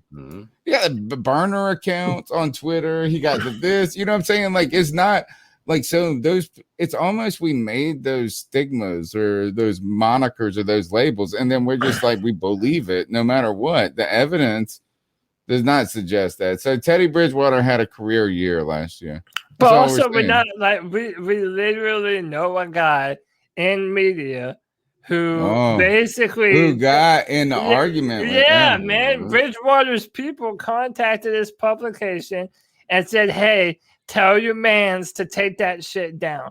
Like, that's the definition of soft, bro. He's soft, and honestly, like, Flaccid Teddy. We call him Flaccid Teddy. Like, look, if you listen to this podcast, you might think that I was just not down with Teddy from the start. And to be honest, I wasn't. But I was more than ready to change my mind if I needed my mind changed. And not only did he double down on the kind of player he was, to me, he showed me what kind of person he is. Like, if you're a quarterback, you have to have leadership material. And Teddy displayed none of it, dude. None of it. Until one says that is a carrot. Yeah. I mean, he drives a minivan. Yeah. This dude said, so Cephas, go back and check out our last podcast. Teddy Bridgewater, he said this. Teddy Bridgewater said didn't practice 2-minute drill. Silly shit. Right? And go back and watch the podcast. We did 30 minutes on it. Yeah. But ultimately, this dude talks out both sides of his mouth all the time. He says we didn't practice the 2-minute drill, but we did walkthroughs and practice it on Saturday. That was his next shit. Like, he said this. He said we didn't do it. And then 2 minutes later, he said, well, we did do walkthroughs on Friday and reps on. He was like, but I wanted more reps. But the thing that it's so insane to me is, like, what I hear when I hear that is, let's the best. Put that back up, Cody. Yeah. All right, go ahead, CK. We'll talk about this comment in just a second. It's so good. So, comment of the night. The thing that is interesting is, right, what were some of his biggest struggles last year? No, I think his leadership ability was one of his biggest struggles. I would say playing quarterback. Yeah, playing quarterback. Yeah. But the reality is, 2 minute, and I know where you're going. 2 minute and red zone. Yeah, he threw how many red zone interceptions last year? I mean, the reality is he's talking about his worst qualities last year outside of not being able to throw the ball more than 15 yards down the field. He's talking about that as being Joe Brady's fault. Like, is that not just reminiscent of his post-game press conference where he said, they weren't getting the calls into me quick enough, so I had to do this and that and all this stuff. I mean, come on, bro. I mean, you're throwing a team under the bus because they said, hey, listen, we tried you out. We did. We gave you every opportunity. We gave you 3 receivers that were capable of so much more than you gave them. And they saw the ceiling, dude. We saw the ceiling. We saw it. Yeah, week 2. Remember, I was mad week 2 because he's walking out on the field. I think it was week 2, maybe week 1. He's walking on the field in a losing game, laughing, smiling. Yeah, I remember that. Smiling and laughing. And I was like, "Oh, don't look into that." No, man, that's a character flaw. I don't want my quarterback smiling and laughing, walking on the field when he's losing. I want to be pissed that he's losing. You know how many times Cam Newton? People wanted to shit talk Cam Newton sitting on the sideline with his rag over his head because he was mad that they were losing. Like, but I mean, he was the ultimate competitor. I don't want to see somebody who's just content with that shit. Right. You know, in hindsight, when you look back and you see the comments that he's made, I mean, it's just, I know this wasn't, I guess we didn't start out this with the intention of it being a Teddy shit talk show. But I think since we missed that out on Thursday, I think it's only fair that we have a conversation about it. Well, you two especially. I mean, you two, me and Tony got our opportunity to shit on them. We would never deny. We would never deny the two of you. You're right to shit on Teddy Bridgewater. That's a problem. Yeah, I got no problem with that. I was doing it all year long. Remember, I was calling him Kyle Allen, and people called me crazy for it. And then at the end of the year, you did. The end of the year, everybody says, "You know what? He's just like Kyle Allen." Everyone in our chat room that was here at that time deserves to give Bat Daddy an apology, man. Because I remember Greg. And he said we finished 5-11, like we did the same exact thing. Wasn't our record one worse? I want to say it might have been. I think I said 6-10 was where we were gonna go. Yeah. No, but like under Kyle Allen versus this, like we finished ultimately the same exact season. Talk shit about and like, oh, he's like greatest quarterback ever. No, dude, there was talking shit about my man Bat Daddy, and the Bat Daddy called it. Yeah. There was no difference between him and Kyle Allen, and everybody said that there was, and there wasn't. I was defending him. You guys remember after the Atlanta game, I was defending him. I wasn't like a big, I think we were still pretty critical of him, but like after that Atlanta game, our offensive line was garbage, right? Yeah. And so I was almost, one of those defenders who was saying like, oh, we can't blame this all on Teddy Bridgewater. And as the year went on, you start to like, man, maybe I was giving him too much credit. Like don't get me wrong, our offensive line in that first Atlanta game was absolute trash. Right. Like it was. But the more I look at it, like I'm almost wondering if that offensive line just was doing what they did on the longest yard and being like, here, go take him. He's a fucking douche. All right, we gotta move on, but before we move on, I wanted to say one more thing, just to hammer it home. In that last bit of audio, which I'm not even gonna find it. Go look at our other show or find it online. But when Teddy Bridgewater is doing that podcast, cross-dressing, he literally talks out of both sides of his mouth. Dude, that's why this comment by Veothon is so awesome, dude. Yeah, he said, I won't say that Teddy is bitch. Bitch, man. But I'm not that type of person because he started off his whole conversation by saying, look, I could be a guy who said we didn't have Christian, but I'm not that dude. You are that dude, bro. You just did. You just that dude. Right. And then wants to throw Joe Brady under the bus. Comment of the year right now. Like, dude, it shows no accountability. It's, hey, I have to look in the mirror first and foremost. I put my big boy underwear on. And then you want to talk out the side of your mouth of, oh, we didn't have Christian. Oh, we didn't have this. Oh, we didn't practice 2 minutes. By the way, I want to ask Greg and CK, do you even believe that bullshit? No. Like, that the Panthers just straight up didn't practice red zone drills? No. I mean, maybe Teddy didn't. To be fair, he didn't say that they didn't. He just said they didn't practice enough. Is his issue. Right. Well, he said they didn't, and then he came back and said that they didn't practice enough. He started off by saying we didn't do 2 minute, we didn't do red zone, and then the guys on the show went nutso.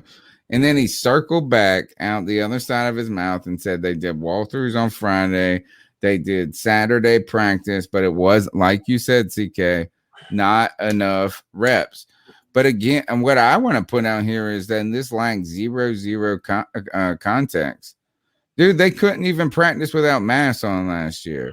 They had to wear the fucking the proximity bands from Amazon where it beeped every 6 feet that they were together. You're asking for a year in the most unprecedented time, and you're being critical or about like the amount of practice. We've seen training camp, homie. I've been to training camp. They barely fucking practice. They're so professional. They just say, run the route one time. I know it. Like, good luck. If you don't got it, you're cut. That's don't what you see at the training camp. No, they don't run it over and over. I'm telling you, at the pro level, they don't run it like you would, like we think. When we say, I'm going to go make my kid practice T-ball, and you say, we're going to go hit 100 baseballs off. They got 2 hours to prep that fucking game, bro. They ain't like out there just like, oh, do it again. It's not like that. The difference is when you get to that level, you shouldn't have to be taught how to run this route or this route or this route. What you've got to focus on is what this team does, what this play is, where you're supposed to be, more than how to run a 7-step. Which then is walks through, then right? That's basically everything's a walkthrough. It's being on the same play speed as everyone else. So practice it. But so that's what I'm saying. Like, it might. Yeah, Tony, it's not full. They don't run it 100 times, bro. Right. I'm telling you, man. They got 2 hours. They practice 2 hours on Friday. 2 hours. That's it. No, they don't. They practice 2 hours. That's it. That's it. 2 hours. What I'm saying is this, though. What are you going to do in 2 hours? I can't even jerk off in 2 hours for 2 plays, and then that's it for the red zone. Like they have so many different plays that you have to practice in the red zone that you have to be prepared for with situational football. If you don't If they practice have it, that many if you plays, don't Cody, prepare how for could they it, you're never practice going to them be in able to 2 hours? do it. All right, so if you had 20 plays that you had to practice on Friday, how many, and you only had 2.5 hours to do it, how many times could you actually run the fucking play? Well, that's why your 10? coaches have to come up with I the think you game could plan. run Play? with You're not But gonna run no, the but same no, play that's why 10 times. that's why you're They run it twice. They run it twice. They fucking say you got it, no, and then they that's why move at the on. start of the week, before they know who they're gonna play, the coaches come down with the game plan that they want to drill for and practice all week. So they will make sure that they get certain looks in the red zone, backed up to the goal line. They do all that kind of stuff, but they you can't just not practice the most I'm important not plays saying they that you don't have. practice. Well, I'm not saying they don't practice, but what I'm saying is when I think of the word practice and when they think of the word practice, they're two fucking different things. If I'm going to go practice hitting the baseball or shooting the basketball, I'm going to go out in the driveway and shoot it 1,000 times over the next 2 hours. That's not how they practice, bro. That's not how they practice. It's truly not. Is that they go out there and they say, all right, we got these 10 plays that we could run. We've got 2.5 hours. We're going to run each one twice. You're talking about two different things there, though, Tony, because you know what? They do go out on the jugs machine and catch 25, 35 balls with that run route, just practicing catching. That's just like shooting a jump shot. There's a difference between going out and practicing a jump shot and practicing a basketball play. There's a difference. You're right. Yeah, they're not going to run. They're not going to run the play 100 times. I think y'all overestimate how many times that they run a play. Well, how many? So How long do you think it takes to run a play? Right?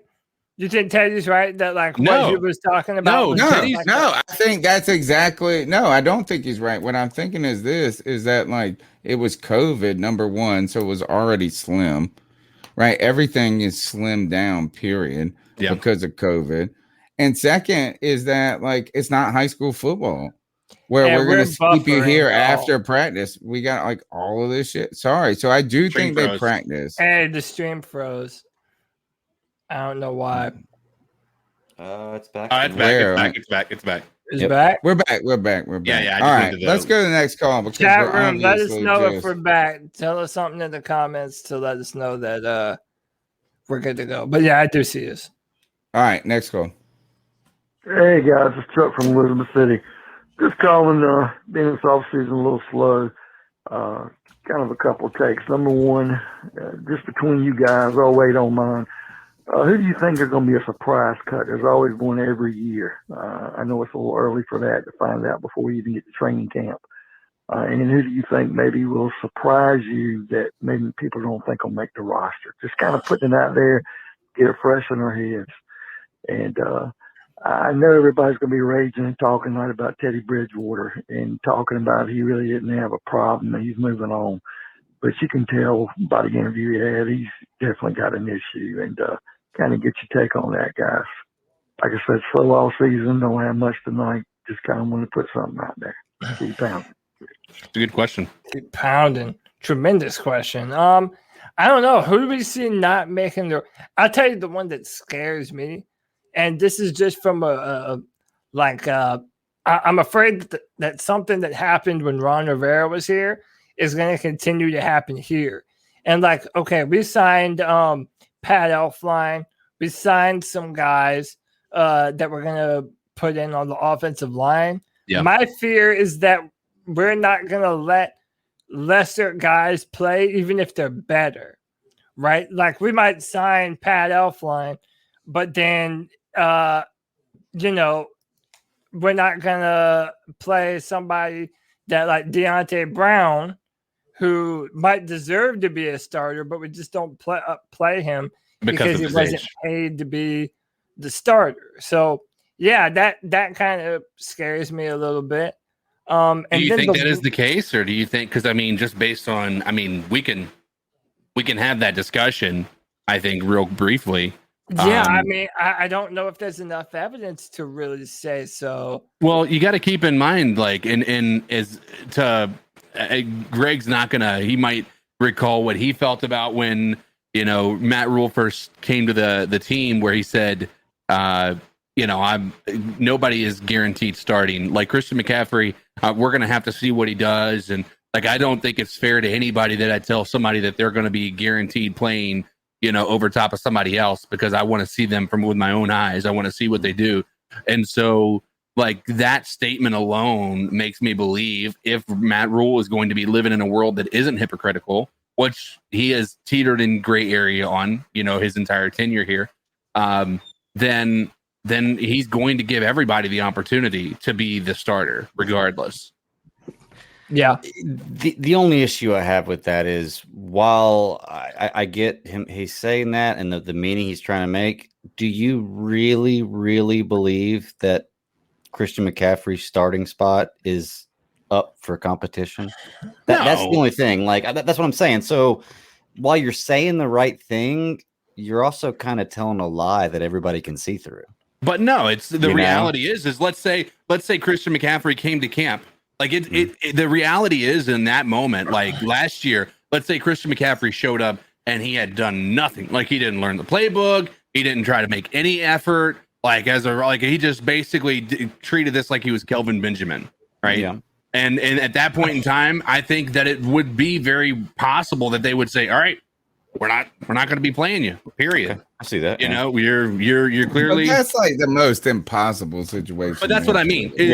Is he is going to give people the proper, at least I'm hoping so, in a world where Matt Rule isn't going to eat his own words and have them thrown back and say, "Hey, listen, obviously Brown was way better than Elflein, but all of a sudden you're putting Elflein in there because of whatever his name is."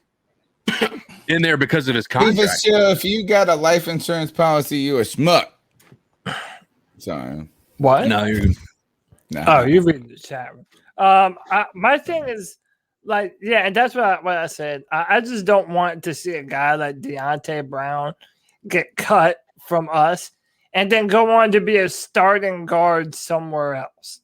He's not gonna be cut. We ain't cutting no offensive linemen. We need to stockpile them. Like, I need to stockpile. Like, I don't know. It's gonna come out with something good. And then the last one that I would say, and I'm hoping that it's not the case.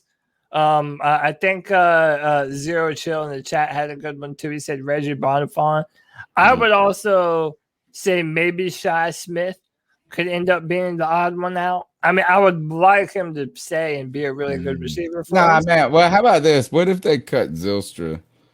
Would Panther Nation podcast die? Yeah, they would freak out. But I think did you see that got Greg Hardy? You sent it to me. Yeah, they got Greg Hardy, and nobody even watched the video. But here's the only thing. No, but it's on their Patreon though. Yeah. Oh, is it? Yeah. Here's the only thing, Cody. Yeah, go ahead, Greg. I say I agree with you that I want players to have better chances, and I don't want a guy like just any of the ones you just named to not get any shot because of the contract they have. But the thing is, there's a reason that they didn't get drafted high. They didn't get signed. They're not big free agents and making that money. There's a reason for that. It's not always the case that they're not as good of players, but generally that's the case. I mean, it's just like when you go to a job. Just take my job, for instance.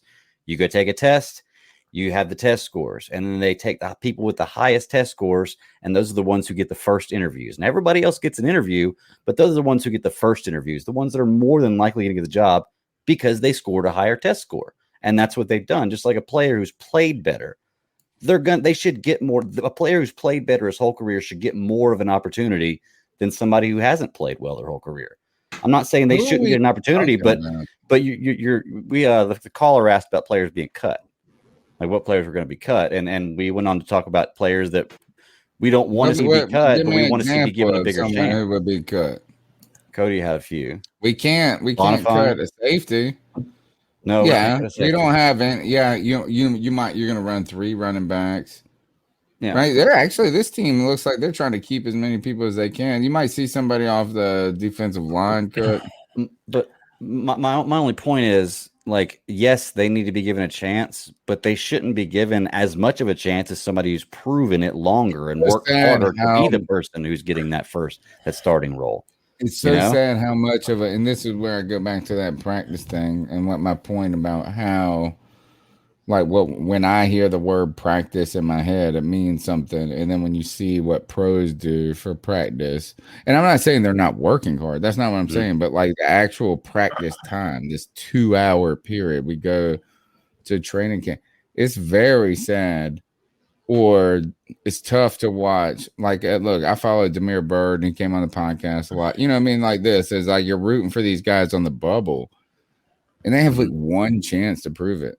And that's it. Like if like you know, they just like even if you thought about last year when they were talking about who was a quarterback that could step in when Teddy got, and it, you know, they give all those reps to the first team on that Friday walkthrough. So imagine being PJ Walker and they tell you on Saturday you got to start, and he's just been watching. Yeah. Or running the, well, I guess you would run on the defense team. You play the other side, right? And that type of thing. So it's so difficult to watch, and such a difficult, you know, if you're on the bubble, baby, God bless you. It's a tough life. All right, next call. What's happening? It's your boy QT0 over here in Cali. Sorry, my motherfucking seatbelt be trying to scream at me all the time. Motherfucking, we making the playoffs this year, fam. Like, oh my motherfucking mama, brothers. Hey, Packers we ain't gotta worry about the Packers. That was like my only like, oh yeah, you know what I mean? Packers could probably, you know, beat us out or you know what I'm saying? Somebody else that's in the fuck, you know what I mean? Like Chicago do some crazy shit or some type of crazy shit, or you know, or I really don't see more than 6 NFC motherfucking teams having better records than us, bro. Like, straight the fuck up. It's about to go down, fam. Wow. Like, I like your confidence, y'all my need friend. to, you know what I mean? Like, I'm optimistic right now. It's Kanye a season of optimism right you now. can't ever smell the flowers while you can still get them. You know what I mean? Like, I don't get it. I don't get it at all. Optimism. No Green Bay in the way.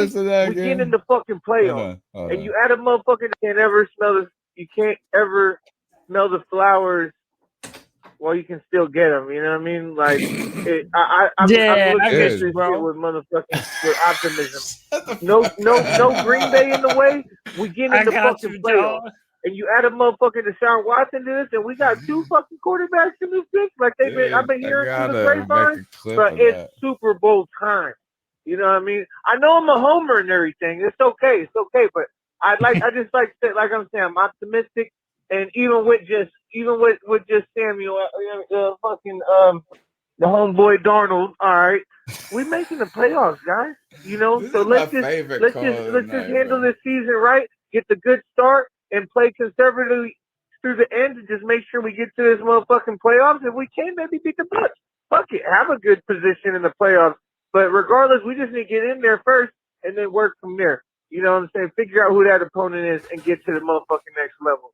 QT out, you know what I'm saying, out here in California. I'm going to be on this road for a minute. Listen to y'all. Have great shows. Thank you. Keep that shit up. Keep posting more shows. Don't just do this shit Tuesday, man. Fucking, you know what I'm saying? Put My that shit man, out there, look, man. I love this. Dude. All right, y'all. I love QT0. You great, and this is the best. Good than us, bro. Like, straight the fuck up. It's about to go down, fam. Like, y'all need to, you know what I mean? Like, bro, Kanye said you can't ever smell the flowers while you can still get them. You know what I mean? Like, yeah. I feel him. Is that a real line? I don't know. And fuck Kanye for it's possible. I love you, bro. I love you, man. Saying that, dude. Like, that's my new joint. You can't ever smell the flowers before you can get them. And by the way, man, we're live. Or before you get them, maybe that's what it is. Before you get them, it's like you can't ever smell the flowers before you get them. Like somebody's got to give them to you. If the YouTube stream is messing up, we're on Facebook and Periscope too. It's all the YouTube. It's all the YouTube. It's not just it? But yeah, it's and YouTube never fucks up. Could be the end of the world. Could be that who hacked the Colonial joint. He said that's the a Matt Colonial Miller pipeline. Quote. Huh? who hacked the Colonial Pipeline, Dark something or whatever. The people that caused the gas shortages and shit. I don't know who did it. Y'all don't even know about this? Like, this is I know all about it. I good. just I was like there's a hacker group that was the reason that pipeline shut down, and they got paid the 90 million, whatever. Anyway, these guys are fucking with YouTube. That was all I was trying to get to. Oh, okay. Hey. All Did right, they pay them? I'm not mad at. Yeah, they paid them. They said, I saw one article that said they only paid $5 million, but that's bullshit. I saw another article that like they tracked down their Bitcoin wallets. You know what I'm saying? Like somehow they found, and then it had like 90 million in it, and they emptied it out, and there was only 5 million left. So who knows, man? I'm telling you, y'all bitches were crazy as fuck lining up in them gas lines when you had 3/4 of a tank. Yeah, Mugs on being on E. We could have used you to just stay at home. Anyway, all right, let's go to the next goal. Yo, by the way, QT He's again. back. I'm going to be up in the A1 position of 5:39. You know what I'm saying? I'm going to be wiggling around too, so I hope y'all be over there by them bar areas. I haven't been by the bank yet. Like I'm saying, I'm a California boy. Go to every single California game. Really, I got this money like right already in SeatGeek because the San Diego game. My man's going to the Patriots But I'm gonna game. be in there like swimwear in the motherfucking New England game, and hopefully, motherfucking Mac Jones ain't the goddamn quarterback. I know. See you right. But regardless, we winning. That's all that matters.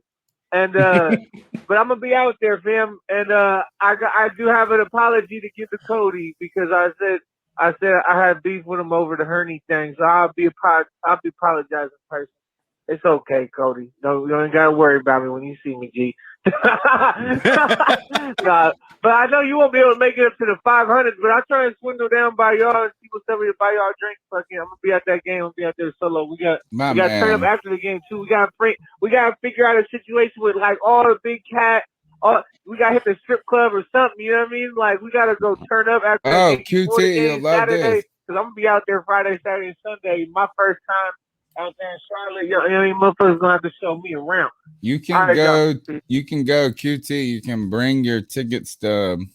At least this is how it's always been in the past, right? So I mean, I don't know if things have changed since of COVID. But you could go to what's the strip club name in Charlotte, Cody? The big one. Why you asking me like I know, man? Because you live there. You live in Charlotte. Hey, bro, I'm just a good Christian. Something boy, gold. Man. I'm just a good Christian. Hey, I'm just a good Christian boy, man. Dude, I hear no evil, speak no evil, man. If you bring your ticket stub on Sunday, you get in for free. And they have this bomb ass. I know it's weird as fuck, folks, but it's good.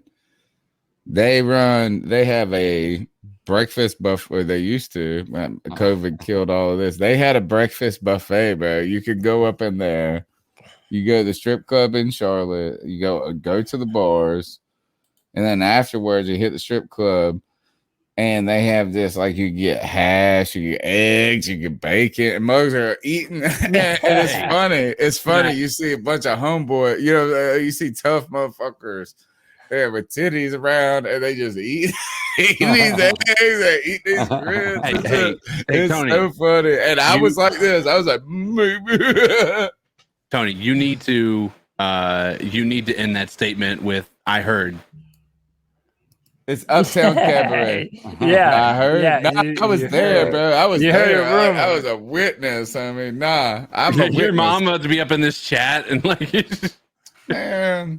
I'm a grown man. She ain't up in here, is she? You better say, Tony, you better start with them 5 Hail Marys. I know. See the fuck. You know what? That's a good thing. Catholics can be forgiven. I mean, 252-228-5098. Hey guys, it's Joey. I haven't called in a while. I just haven't had much to say, but man, I'm so excited for this season. Man, I'm really excited for it. I was kind of excited for last year just to give me something to do, but because, sitting in the house is brutal. with no Panthers football. But then again, last year, you know what I waited for? The post-game show, dude. Because, yeah, some of them games were brutal, and all I wanted to do was like, I know we're going to get our ass whooped. Just let's get through to the post-game. Huh. So I know the feeling, you bro. can make all sorts of, insane suggestions about the women in these coaches and referees' lives and whatnot. But anyway, yeah, I'm already thinking about what games I'm going to. I want to go to week 1. I want to go to week 1, even though it's always hot as balls. No, yeah. It is ridiculous, but I don't. It's worse, man, bro. We can't go to week I'm 1. probably gonna be freaking It's awful. beat red, have a redneck. I don't care because I want to go for that game when Sam Darnold treats that team that like. It would be a good game to be at, but it's gonna be hot like as a fuck, future serial bro. killer or something. I mean, he was treated so bad, and then a friend of ours, his most hated team is the Saints. He wants to go to that one. I'm going back to the stadium for that one, dude. Week 2. Whoa, 2 games in a row. I've always wanted to do that. And I think I'm gonna go to that Washington game, football and I'm probably team gonna game. go to an away game this year. So, anyway, guys, not much to talk about news-wise, although it's typical of this time of year. Anyway, guys.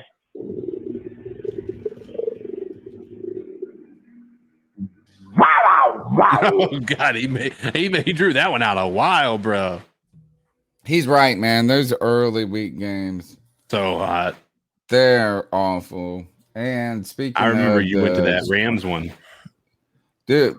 I went to the worst one I've ever been. Well, actually, there's 2 that were fucking the most miserable kind of experiences. One in a good way, in a bad way. One was the Giants came here and we beat the fuck out of them. I mean, we had like 5 picks. We pummeled Eli Manning. And it was 100 degrees out. And for some dumb fucking reason, I mean, we're sitting upper deck in the poor people seat, that kind of thing. Upper decker, bro. And some dumb reason, they had the fucking lights on. Like they turned like the lights on the stadium, and it was just putting out more and more ambient heat or whatever the term is. It was the fucking worst. We actually switched, like, because in the upper deck they usually don't care after quarter 1 or 2. There's a certain point where they don't care about your tickets anymore. And we were like, our friends were flagging us down. We were like, we gotta come, bro. We're sitting under these lights. It's so hot. But the other time that was miserable as fuck, and I'm pretty sure we had like 1 or 2 of us that had alcohol poison, is that I took my brother. Like, this is when I learned about that Uptown Cabaret buffet, because we went for a bachelor party. In fact, we started in Greensboro. We did 2 nights in Greensboro. It was a great town. Then we went to, their downtown is beautiful, man. I love gorgeous downtown. So, and then we went to Charlotte for 2, but then we went for Charlotte, and then we had stayed up basically till 5 o'clock, and then we went to that Houston. It was a Houston game, and I'm telling you, bro, you saw cats that have been drinking like for 4 days straight, and those mugs got fucking pummeled by the sun. Everybody was just water. Like, we can't. Hey, why are y'all talking about that? Go on this very YouTube channel and go last year. Dude, y'all not. I know CK knows. No, it was 2 years ago, right? I remember. Was it 2 years? It was 2 years. It was 2 years. Maybe 2. Oh, you were like a lobster, homie. Dude, I was fucking radioactive, bro. Like my and it's because they put the handicap seats right in the fucking sun. Yeah, but what another dick move. Where they are, you have no respite from the sun, man. If you're if you're out in it, like you have to make it Go a back. point We were to you get out of you the were fucking sun, a dude. lobster, homie. That was so funny. But you want to know what's the truth that's sad and also a little bit embarrassing? Like my skin is just naturally kind of sensitive. So like over my years, I've kind of grown accustomed to like not feeling pain when I do get a sunburn. So like a lot of times I'll end up getting a You were sunburn. just miserable fucking, you didn't know it. But not until fucking way later.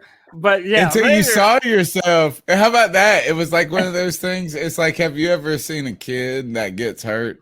So with my kids, like if they fall and scrape their knee or something like this, you say, "Get up, you're all right." Like the whole goal is to talk them out of being hurt. But like once they see it, you know what I'm saying? Then they're like, oh, and it was like, so you were fine, Cody, until we did the podcast and you saw your own face and you were like, I came home holy and fuck, I am burnt as shit. My sister was visiting, and as soon as I got to the driveway, like my sister was good looking, by the way. My sister was on the porch, and the first thing she does is look at me and go, "Oh my god, what happened to you?" And I'm like, "Gee, really? Thanks." Yeah, I was welcome back from Georgia, motherfucker. I was radioactive. Yeah, you were, dude. It was crazy. It was radioactive. Well, I'll tell you the only thing that might beat that not even might beat because that sun's probably worse is whenever it's pouring down rain. I don't know if you've been to a game it's pouring down rain. I have. But if the game's good, it's worth it. Because I went to that Indianapolis game a few years ago. I was there too. Overtime. Holy crap! That might be the best game I've ever been to, and damn, did it rain! Yeah, it did. I was there too, my dude. Yeah, that was a great game, man. That was the 2015 season. That was 2015. Season. That was when we came back. Was that a night game? No, we were. That was we were up, and we let them come back. Yeah, and then we beat them in overtime. I think it was on like 2 plays too, wasn't it? Overtime. It was a day game or a night game. It was a night game. It was a Monday night football game. I remember it was a night game. Yeah. I remember when, and I wasn't there, thank God. But one of the best Panther games I ever saw was a rainstorm. It was against the Saints, and this was 2013 when we went 12-4 or something like we came out of nowhere.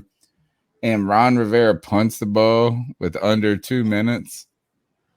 And we go 3 and out, and we get it back, and then Cam comes down and scores. You know what I mean? It was like, but it was there's these epic pictures of these fans sitting right under the deck above them, and it is just fucking poor. Like these poor folks are getting poured on, and they're just so. God bless you guys that do that. All right, let's go to the next goal. Hey guys, it's Joey. I was gonna do my own impression of the subscriber shame. Are you guys ready? All right, let's do it. No, I don't care because I'm gonna do it anyway. Whoever has not hit the like button shall be damned for eternity. They shall depart this earth by being eaten by a rabid falcon. Ooh. And as they depart, they will do so in subscriber shame. All right. Wow. Nice try. I would say that you got to leave the Falcon out of Panther subscriber shame. Personally, is my advice. By the way, I don't think anyone can see the stream right now. I keep on refreshing and it don't pop up for me. I just X'd out of it, but every time I go back, it plays for a minute and then it stops. Yeah, YouTube's kind of super messed up. But are you checking Twitter or anything like that? I mean, live on YouTube now. All right, so you know what? We're almost now. done. We're almost done. So you know what? We're gonna keep talking because we're gonna record it. Finish it for the vlog. Yeah. But what the fuck are you interested in aliens about? Like, come on, tell me why I should be interested in aliens. Because they're real. Because they exist, bro. Yeah. Why? Like, What? one, Like first of all, the alien genre is too big. It's like, is there any also life out big. there? Yeah, of course there's maybe there's a bacteria or a piece of mold somewhere. So, are There you is saying intelligent life that There's exists. in are the you there's universe. saying more. that more advanced than humans? Yes, we have the spaceships here on Horrible. Earth. There's And documentaries about it where you Yeah. can see them Well, all walk right. through it. So, I'll show tell you. me, I'll show you teach on me, Netflix. teach Yeah. me, it's also teach me. it's also our government has now come out and they Mhm. are unclassifying all this information, basically saying, yeah, these are UFOs, and like they're unidentified or UAP, unidentified aerial phenomena is how they're now referred to as. And yeah, absolutely, man. Like this is what hasn't dawned on people. Like if this is true, if these are aliens that are actually coming to Earth, man, that means that there are technologies so advanced that the vast distances between stars isn't anything to them. Like they have gravitational technologies that allow them to zip around the universe. Like the only reason I want to talk about this is because, okay, obviously I love this kind of shit since I was a kid, right? Like sci-fi and all this stuff. But I think like we don't think about our place in the universe and like how small we are. And we really are a collective. Like we have so many different issues and so many different things going on and things that separate us. But I think there was a president. I know I've seen this on Joe Rogan's podcast. There was a president.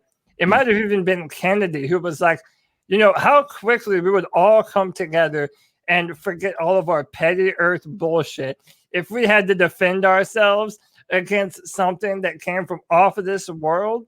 Like I think it's crazy that our government is just now like setting these things out and unleashing all of this information and just now letting out like the full dirt of all they've known for years, and they're not done releasing stuff. Mhm. And you have Tell me what they've hundreds of released. Tell me people- what they released. Tell me something. They've that's released gonna a lot of I'll video send you files. a surprise link. me. Yeah, I'll send you a link. Surprise me. I'm a fight. Hey, I'm gonna pull them. Look, here's Something my that thing. I would be interested in, other than that Blue Angel video where these guys were like, "Oh, look at this shit, just skimming across." Like it looked like.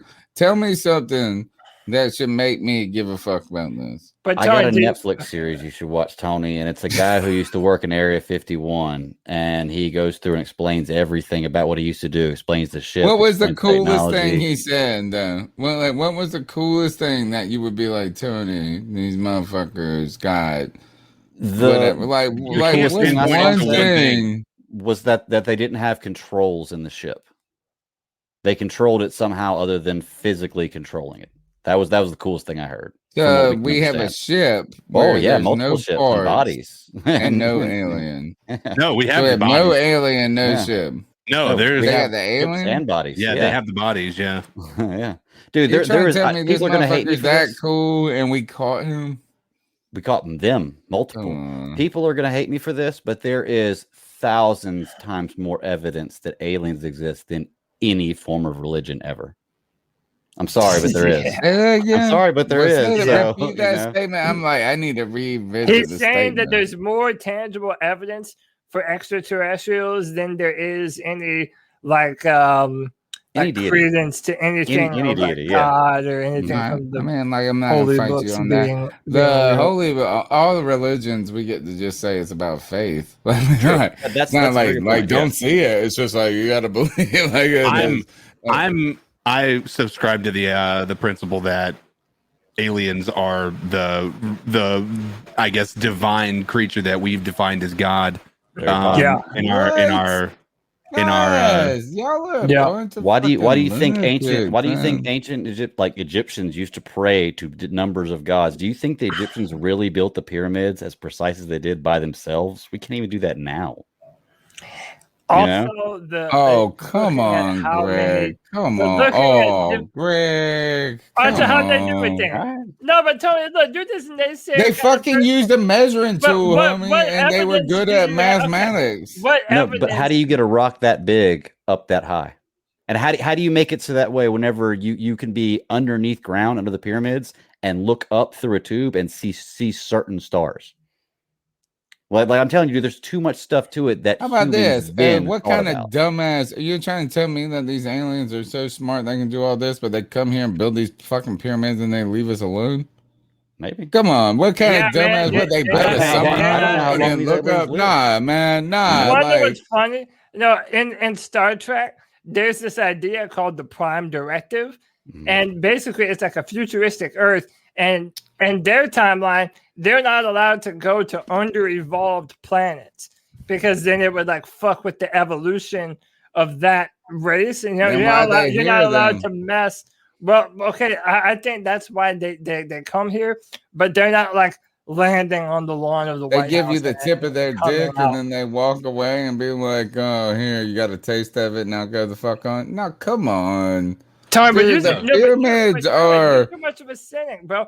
Out of all the billions of stars, I'm a cynic. You're in a our cynic. galaxy, you're gonna tell me that you believe we're alone in the universe? No, don't believe that. What I believe this is, I would believe that there's I'll be like, all right, well, maybe there's some mold, maybe there's a fucking butt. Like you're trying to tell me this. You don't believe there's we any look all intelligent over life the out universe. We can't find a motherfucking bit of water. Tony, and let you me show guys are over there going, oh, well, there's Hey, this fucking Tony. advanced civilization right now. My point is just this. Show me a fucking piece of mold. Here you go. Somewhere, and I'll start to be a little closer to believing. Watch this, and then tell me that there's no evidence. And this is one that Joe Rogan even had on his show. Yep. This Bob Lazar. But here's the thing, Tony. Like our ability and what we perceive of the universe is so minuscule into what, like, we can all agree right now the universe is infinite, right? At least for what our minds can comprehend. We theorize that it's infinite. It's infinite. That means if we're this small, there is infinite Earths out there as well. Like you got to think about that. Like it's the reality is there are other intelligent life and beings out there, and the idea is that we're a pretty new planet. Yeah, like we're pretty new in the grand scheme of the solar system. How and in the this? universe. Like we got the best, we got the best jizz in the world. Like how is there there is more life in one scoop of dirt on the earth than there is in the next 27,000 galaxies. You don't know that. Like, what are you basing that off of? Galaxies. What are you what's the number? No. But there's more life in a scoop of dirt than anything that we've seen. How do you know show me water. How about this? I will believe in your fucking flying aliens and your this and that when you show me some goddamn water on they found water on the moon last year. Yeah, there's water in there's water on a moon around Jupiter. But you've also got to think about it, Tony. You're talking about just our solar system. There's multiple solar systems with multiple worlds. I want you to show me one. This is all I want you to do is show me one fucking germ. And I'm not saying that it doesn't exist. Mm-hmm. I will be more interested in these fucking aliens when I see a fucking COVID virus floating around, and like, give me something. Like, I'm not talking about a complex animal. Like when you talk about humans and thinking and like those are they're very advanced life forms. Ultimately, like germs are the most minuscule or whatever. You pick a fungus, pick a single cell organism. Show me a mushroom. What I'm just saying is this, is you guys are hypothesizing or it's saying that I should believe in the most advanced forms of life. And these motherfuckers, they ain't got no sheep or something? Like give me something a little, and that's what I need to see. Why would they want to? Why would they want to? Like, because they got to. Because to be a fucking organic life, you have to have other organic life. I got another one for you there. Well, while he's but like also microbes. The thing is this, Tony. There are other. Okay, we're releasing a satellite. I want to see multiple of it. Like I said, I can dig a you keep moving the goalpost. Yeah, no, but look, that's helpful. The idea that there could be a microbe somewhere living is helpful in moving the goalpost to you guys. But there is so much life on Earth. It's like ridiculous how much life there is. So what is your I guess not argument, like what is your thought process with what you're thinking? Do you think that intelligent life just doesn't exist in the universe? Outside No, I just don't have a reason to believe it. Not saying it doesn't exist. It's like I don't have any evidence that really, truly like watch that documentary. But hold on, but Tony, but whenever there's videos and it's our own military saying we have seen these craft, they operate outside of our laws of physics and thermodynamics.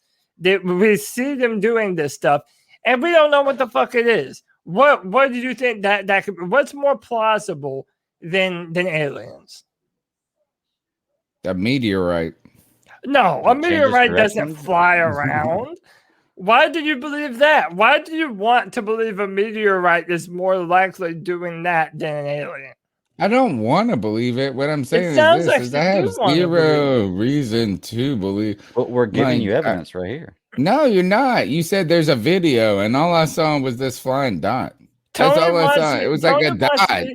Watch the documentary. Promise you you'll do that. Watch I know. You'll enjoy it. You'll enjoy it. I'm not opposed to believing in it. I'm not opposed. It's not like I don't think it could be.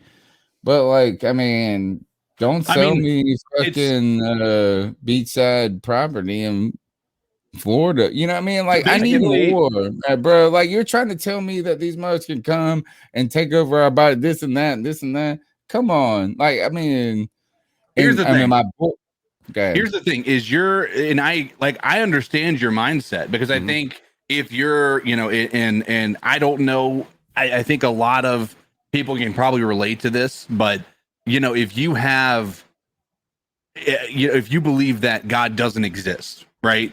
You see that the exact same way. Like, I don't see proof of anything that doesn't, there is nothing that I can quantify outside of documents that are written by people that could very well be fables, right? That's really what it could be. It could be fiction. It could be all of this. Exactly. Right? There's not that, but to be fair, that's anything in history, right? Everything in history could have been just made up. What you can't make up is the consistencies across cultures that have never had contact with one another, that have had the exact same style of gods and the exact same style of sacrificing and the exact same style of pyramids and on the exact same coordinates. If you look at the latitude, they're almost identical. Like, I mean, there's so much evidence that is showing that, like, listen, there was more intelligent life than what we have seen, be in our history. That is beyond. Do you believe in ghosts? Do you believe in ghosts? I believe in energy. I believe that there is other dimensions. I believe in energy. I do too. Well, but that was a good aliens answer. are two That was a different good things, answer, but God, dude, Ghosts and aliens are I two believe in energy. Tell me, kinda Bad Daddy, do you believe in ghosts? No. Why not? Why not? I mean, there's fucking all of this proof. I mean, there are all of these videos. There are all of this I've shit never seen that proof you of ghosts. just Now, gave me. I'd be willing to look at some, but I've never seen. Let's watch a ghost Netflix documentary. I'm sure there's one. But here's the thing: physical evidence of them, though. Even here's the thing you got to keep in mind too. We are so underdeveloped as a species. If you look at it, like there has been, hold on, developed, bro. Hold on, there has been proof that there are other dimensions that exist. Right? They have proof, and the scientific community has come out and agreed to that. What kind of dimension? Like, just there's something they call the dark dimension. Like, it's the opposite of the dimension that it's pretty vague. They don't have a lot of information, but they've proven that it exists by doing certain tests. Anyway, but what I mean by that is, like, we are a third dimensional being, right? Yes. The existence of fourth dimension and the fifth dimension is not debatable. It exists. So the idea of ghosts, isn't that, then you're just saying you believe in God then? No, that's what I'm saying. I do. I believe that we were not. But just like, here. it's like something we can't comprehend. Yeah, I mean, Exactly. I think what CK is saying is that a lot of these things are starting to kind of connect and come together. And like, on the higher dimensions of existence that we are not evolved enough to access, there are beings and things that live there. Everything from aliens to what you might call ghosts, maybe to what you might call angels. Like, hey, man, yeah, that's a fair point. My friend said this. Even magic. What is it? Magic Hey, sometimes we don't understand, right? Here's the reason I believe these are terms we use for things that we don't understand. Exactly. Right. Exactly. Aliens, That's magic, God. God. Yeah. What I look at is you look at what people say about God. He exists outside of time and space, right? Well, guess what?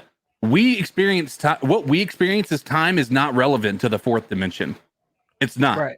It might not even be relevant. It might not even be relevant to another species in our galaxy, to be honest with you. Oh, y'all no, what I'm saying is because it's a day or an hour for us doesn't mean that if it's an alien race that it's a day or an hour for them.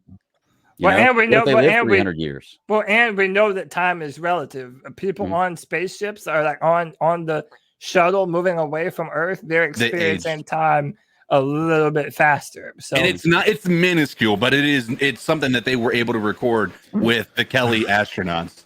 So my friend asked me this once. He said, do you believe in, and I asked the same question to you guys tonight. He said, do you believe in ghosts? And I said, fuck no, I don't believe in no ghosts. You know what I mean? I played that, but I was like, nah, I don't believe in no ghosts. He said, why? I was like, I ain't seen one. And he was like, oh, it's just seeing. And I was like, no, I wasn't saying I ain't seen one, but like if the ghosts are that common and real, like I would know more than just, you know, like maybe I wouldn't have seen one, but I knew my cousin who saw one. Or, you know what I'm saying? Like it's like we only have 4 stories to go on. Anyway. I think it's fair. Look, you're allowed to say that you don't believe that it's aliens. Yeah. And I'm allowed to say that I don't believe that this isn't you. How about that? I'm entirely sure that you've been fooling us. You're trying to trick us. You are Stop with this nonsense. And by the way, this is the best comment. This dude, that's not you. Pepper's brass balls. Yeah, it's fuck you. ATH. Like this shit was so funny. I showed my wife this and she laughed. She said, all right, hold on, but I want you to tell me that story. But before you say, so I said, no, I don't believe this. I ain't seen this shit. I ain't seen this shit. You know what I'm saying? He said, well, have you ever been to China? I was like, nah, I ain't been to China. He said, do you believe in China? I said, fuck no. Anyway. Greg, tell me that this doesn't look like Tony's doppelganger. Shut up, bro. Stop it. Stop. Tony, please dye your hair blonde. Blonde, bro. You need to get some eye. You look great. He's just straight up white, bro. Well, you know. Yes, dude. How about this? Is that comment? All right, so tell us real quick, Cody. What were you saying about like if you get your news from the like? So this post was so funny. So if you see you can see in Cody's screen right now, you can see my reply. So he said this: what self-respecting man gets his opinions or news updates from The View? And then this dickhead Tepper's brass balls put this picture up, and I said, "Yeah, studs dick." Right? It was so funny. I was laughing my ass off. All right, but what the fuck were you talking about on The View with this news? Like, what? What were you into? No, like, dude, every once in a while, The View. I get my news from there. Look, me and my brother and I. Why? Well, that explains a lot to me, man. You and this guy. I got my alien news from that shit. No, you didn't. No, you didn't. And you know what? That wouldn't surprise me if that is where you got your alien news. But hey, you don't have to believe in aliens. I don't believe that this isn't you or your family member, and that's okay, man. You know, I'm allowed to believe that. I mean, he's my brother, bro. This dude, I will fight for this dude. I will fight for him. You want to fuck with him, man? Y'all better be watching your mouths about my brother. The laundry man. Do we know this person, or is it just a random picture? That's Tony. Tell him. So Greg doesn't even know. Tell him. Yeah. So okay. Oh, this is so good. Yeah, Greg. My mom was watching this show on Discovery Plus the other night called The Laundry Guy, and it's just this little sweet guy who's like, dude, he's like as southern as they come. and he is he looks just like Tony. My mom was like, me and my mom were like arguing, like who said it first, me or her? Like, is it that looks like Tony? Oh, it's so funny, bro. I can't even be mad, bro. I've been trying to tell you I want to be mad. Like, I want you to stop. Like I said, y'all are such dicks, but you know what? I laughed and laughed. It's funny though. All right. That's funny. All right. Anything? All right. So now it's time to ice some mugs up and get the fuck out of here. All right. So who's got an ice up pick? Clink. I'll just go quick and just say I'm icing up people who get their news from The View. Every once in a while. Why you icing up my brother, Bridge? The View is like trending on Twitter, and I don't know why. I don't know why anyone would get their news from there. That was it? You didn't have anything better? No, bro. That's my... so that's the reason you were pissed about The View is they were just trending? No, okay. Did they do something? Did they do what the fuck? Like, why were you like? You know what? You just saw them trending, and you were like, "Oh my god, I can't! I can't even get trending. These motherfuckers are getting trended." Yeah, but it was there was this one dude. No, there was a dude with a check mark. Oh, your mom's in the chat. Hey, Miss Dunn, tell me that doesn't look like Tony. Is that one of your kids? Your mom, hey, that's her brother right there. If your mom says, "Oh yeah, I took that picture of you," and or she says, yeah. "Oh, this is my dad that ran away." I didn't tell you my had dad an uncle, that ran away right here. Oh yeah, you never met your uncle? That's your uncle. Oh, bro. Yeah, dude, whatever, man. I just saw like a bunch of guys on Twitter that like had check marks and thousands of views talking about the fights between Joy Behar and some other idiot on that show. And I'm like, dude, who cares? Why do you care? Why are you like giving life and energy to this? Why are you the way that you are? Yeah, 100%. Yeah. So that's it, man. To everyone who watches The View, ice up, son. Go on. My god, fucking all right, my ice up pick, and I knew I should have screenshotted it. Oh my gosh. I got my ice up pick goes to Derek Anderson. I'm blocked by Derek Anderson on our CAD Chronicles account. Former backup quarterback that the Ford F-150 group would always say, like, "Oh, we didn't start Derek Anderson." So Derek Anderson blocked me a long time anyway, but I have my own personal account that I never use. But Twitter sends me recommendations, like when some people tweet. Like, so I got like Sylvester Stallone. Anyway, I got a recommendation from Derek Anderson. So I flip over to my Larry David account, which that's what I call myself on the other side. And my man put up this tweet that said this: Derek Anderson, former, he's already taken it down. I knew I should have screenshotted this mess. I knew it. And so my man comes out and says, Biden only paid where he said this. So you're trying to tell me, and I'm paraphrasing, but that Biden only paid taxes on $750,000 last year. He said I remember because I was reading this. His was I didn't work a single day last year, and I paid more in taxes than our president did, is what he said. Yeah, and he only and then yes, that's exactly what it was. So he has since taken this tweet down. Thank you, man. I needed that. My response was, and let me see. Hold on. I hit him with this. And now I'm just gonna play since we have a actual video, like we have the internet at our disposal. We must be back up too if people are like commenting in the chat room again. Oh, they're back. Oh, I guess my mom is here. I guess YouTube's working for her. This is Derek Anderson Meltdown.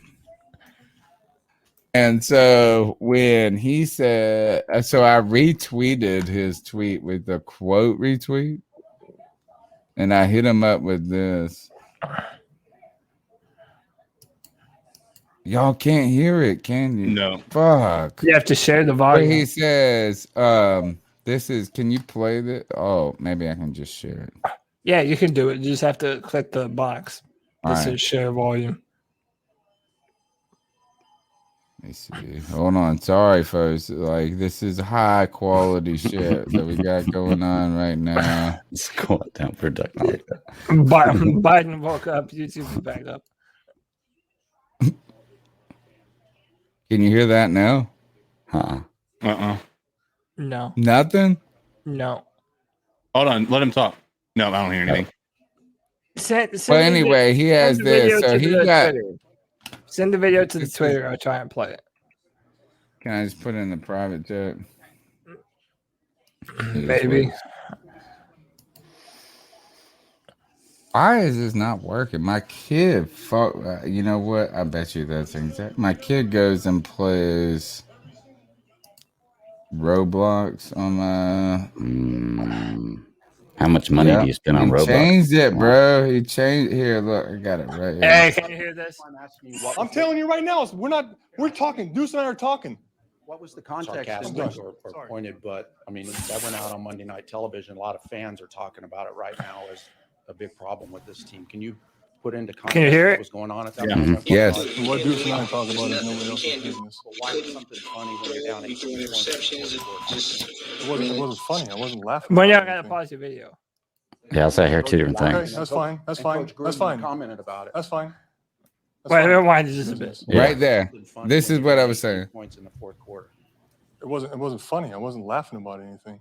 The camera showed you laughing. Okay, that's fine. That's fine. Coach That's Gruden fine. commented about it. That's fine. That's fine.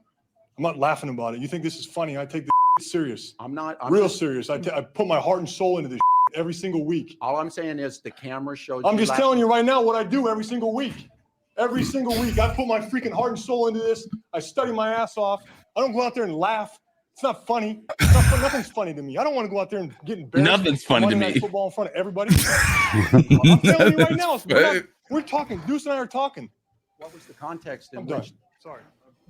So I think my Excuses, tweet there was like this. Like, do I look like this is funny? Like I exact quoted that speech when he put that tweet up, and I retweeted it with the quote.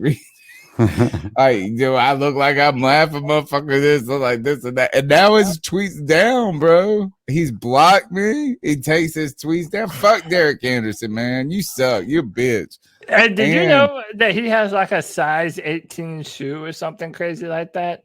Man, get the fuck out of him and his Teddy Bridgewater Dude, jig or whatever. Get the fuck out of here. I don't give a fuck. Do you know he also, like this month, I was trying to find the tweet because I tweeted it. And then I was like, and then I misspelled something, so I deleted it. And, you know, like I went back and tried to find it. Your mom, what's your intention right now, bro? Is she mad? Just Little bit. That was like too many F words. She gave you the first and last name treatment. So you know you're in trouble. Said too many F words. Anyway, so this guy he tweeting a lot. Like I was like scrolling and I was like, oh my God. I'm like, I don't even really care this much about it. Can I call in? And he is what they call a mask hole. Yeah. A mask hole? Yeah, sounds dirty. I mean, like he is so pissed about the world. Like, how is this dude pay more in taxes than I make? And he's that upset. That's my question to you. I met this dude last night. He said this is like he was getting a separation. It was so sad. It was like the worst story. You know what I mean? Like my life is all this. But he had $20 million in assets.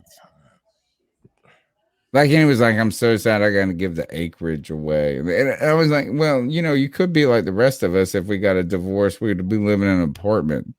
Right. If you're lucky, yeah. You know, like, so anyway.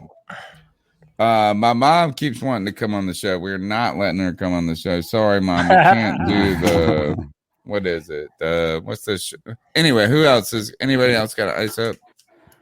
Mine's just That's stemming my from ice up to Derek Anderson, by the way. Mine's stemming from last week's with that whole debacle with Jeff Leach and everything. The guy that was accusing him has now also since been unpartnered. So it's just goes to show you if you're gonna throw stones, don't live in glass houses type of thing. So yeah. Oh wow, is my man is he climbing out of the hole? I mean, listen. Hopefully. If this tells you anything, and this is, let me ice up cancel culture as a whole. This is how stupid this is. It's Joe Rogan talked about my boy Jeff Leach on his podcast. Right? Wow, really? Yeah. And because he was supporting Jeff Leach, now people are trying to get Joe Rogan canceled. Mm-hmm. Because he talked about cancel culture.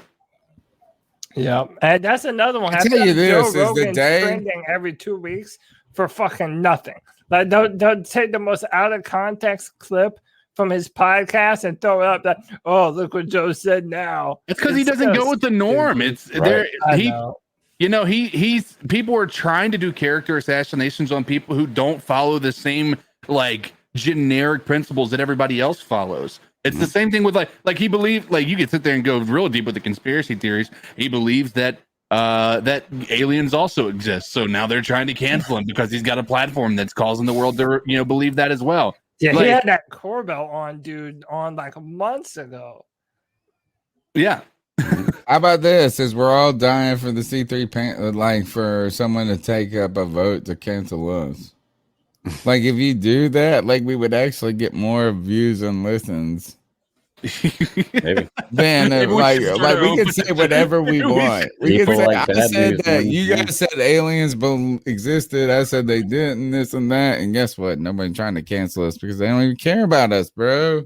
Subscriber shame. So, you guys don't care enough. You're not trying to get us canceled. I know you're not trying to ruin my life, motherfucker. All right. Bat Daddy, you got a ice up for us? I didn't, but just a real quick one. Thinking while we're going, I'll ice up the Hornets tonight, losing by 27 points in the game. I mean, looking what horrible. Game of the series is this? It's the only game. They lost this game, so they play the loser of the next game, and if they lose that next game, it's done. So they have to win the next rules? 2 games to have a chance. Are these different rules for? Yeah, they're having the 7, 8, 9, and 10 have a play-in series this year. So 7 and 8 play each other, 9 and 10 play each other. The winner of the 9-10 game plays the loser of the 7-8 game. Actually, so that means the Hornets are out, and then the winner of that game plays the winner of the 7-8 game. And whoever gets those spots are the 7 and 8 teams, the top 2 winners. It's crazy, but it does give a little more incentive for teams to play harder at the end of the season because you can be the 10th best team out of 14 and still make the playoffs. So, reflect on your upbringing, Tom. No, you're great. Reflect on. You're great. Let's talk about how great I am for a moment before we get on this podcast. You should reflect on your upbringing sometimes. Done. Do it all the time. Look, the Hurricanes won their first playoff game. Congrats to them. And I do have, because we cannot have nothing to talk about and still talk for 3 hours. I got to ask, are you guys watching anything good? I'm watching Jupiter's Legacy. Yes, I love it. I didn't want to like it at the start. I'm not a big Josh Duhamel fan. I mean, he's okay. You know what I'm saying? He's just too picturesque. You know what I'm saying? He's too. And they play him he's playing I got this code. It's perfect. For him, it's just this code. And everybody's always God, Dad. I love it. I love it. I've been watching. I'm only 3 or 4 episodes in. Yeah, the 4th episode on is phenomenal. I didn't like it the first 3. 4th episode on is phenomenal. Oh man, I'm gonna be into it then. Let's put it this way. I watched 4 through 8 in one sitting because it was so good. I was okay, that's it. I'm watching the whole rest. So yeah, me and CK talked about it last week a little bit because I saw him talking about it, and then I went and watched the whole thing. And dude, there's a real trend right now, a really adult-oriented superhero shows It should be. Because like kids the don't thing. care about superheroes, and now only adults do. Because Like, they they grew grow up. up, like now we Yeah. watch it. We pay for Netflix. We pay for Disney Plus. They're Right. making it for us. Yeah. The thing with like, by the way, I just finished Invincible today as well. Oh, how'd you like Oh, that? how'd you like Bro, that? I'm like, the thing I loved about it is they ended it with so many storylines that are just Yes. open as heck. And from what I Yeah. understand, from the comics, all of everything comes back into play. Like everything in that show, even the guy at the beginning, the security guard talking about his stepson, Yeah. he even came back into play later. He was the guy that the trash got thrown on. Yeah. Like 7 episodes later. I've been He was not resisting caring. watching it Oh, because you're I gonna don't really like cartoons, man. Bro, It's I not a thought normal so. I cartoon. started watching it and I didn't like it. I got halfway through the first episode, and then somebody said, like, I saw somebody tweet about the last 5 minutes were unreal, and I'm like, all right, I got to finish watching it now. Yeah. Hey, bro, I'm not gonna lie. I'm still confident in my manliness. I would tell you that I cry all the time if something hits me right. But during that show, and I won't ruin it. But there's a moment where like there's a body cried? swap that happens, Yeah. and dude, I was damn near in tears, bro. Like it was such a powerful moment. I gotta watch it. I don't even like cartoons, right? I'm like, I feel like I'm an adult, man. I'm not trying to watch because some cartoons. you I'm think like, in terms You got to get out of that like, mindset. Yeah. oh, I cartoons know, are for I kids. know it's meant. I know it's Superheroes meant. is It's for just true. kids. That's not. Well, just I'll tell you true. something to No, check it's out. not. If you want to check out something really cool, and I don't know if any of y'all watch any anime or manga series, but I Love just started watching Attack on Obviously, Titan. I love cartoons. Yes. I just started watching the English dub Attack on Titan, and yeah, I'm gonna go watch some of that whenever I get done with this because I want to finish the first season. It's Definitely. really, really good. It's my first dive into anime, and it's really, really good. Oh, Greg, if you like that, dude, hit me up. I will bless you with some good anime, bro. All right. Like some shit that you will really, really love. Yeah. All right, well, where can they bless them with some cool gaming, CK? You can find me on Facebook Gaming, and that's going to be Codizzle_Allen. Go check me out. My man plays games all the time. That Cody sounds like a last slight, name, bro. Yeah, find me here every Tuesday night at 9 p.m. Find me on Twitter at CodyLac, CodyLac, talking a whole gang of shit about who knows what. And I am the Panthers analyst for DraftHack.com. But that's the off-season of off-season over there. So, yeah, just hit me up. Skinny Greg. Skinny Greg. No, You that's look a book, skinny, man. bro. 36 pounds and 8 inches. 36 8 inches on my pounds? waist. Yep. I was wearing a Damn. 34 and now I'm wearing a 28. Wait, that's 6 inches. Yeah. Crazy. You can find me at the Bat Daddy 52 on Twitter. Check me out on YouTube Fridays live 9 p.m. Eastern Standard Time on C3 on the Super Civil Servants podcast. And oddly enough, this week we're talking about Attack on Titan. We're talking about Luke Jupiter's Legacy, and we're going to talk about Dark Knight. Great movie. And what was the last thing? Oh, The Bad Batch. If anybody's catching that, if you like Star Wars, check out The Bad Batch. It's pretty fun. Yeah. Please give Sarah Taylor my best. I will. And on top of that, you can find me in confession since my mother has watched this show and I continue to say what I think. I Just know. when I thought We're I said all Catholic. right. We go in there and we forgive him and this and that. All right. So catch us on Tuesday nights, 9 p.m. Subscribe to the podcast, grow it up. It's the longest running Panthers podcast. And we ask nothing other than that you be a fan of the Carolina Panthers. Right, and even if you're not a fan, then kind of fuck you, but you can listen anyway. You know, all I ask is that if you enjoy hanging out and talking with the Carolina Panthers or Carolina Panthers information, news, and this and that you subscribe to the show, you like, you share. Look, I'm telling you, send this to one friend. It means a lot to me.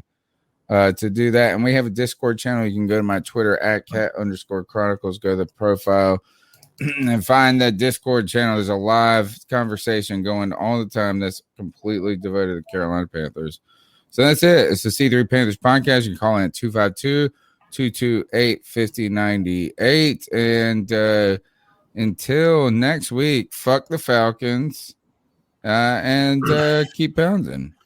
Keep pounding.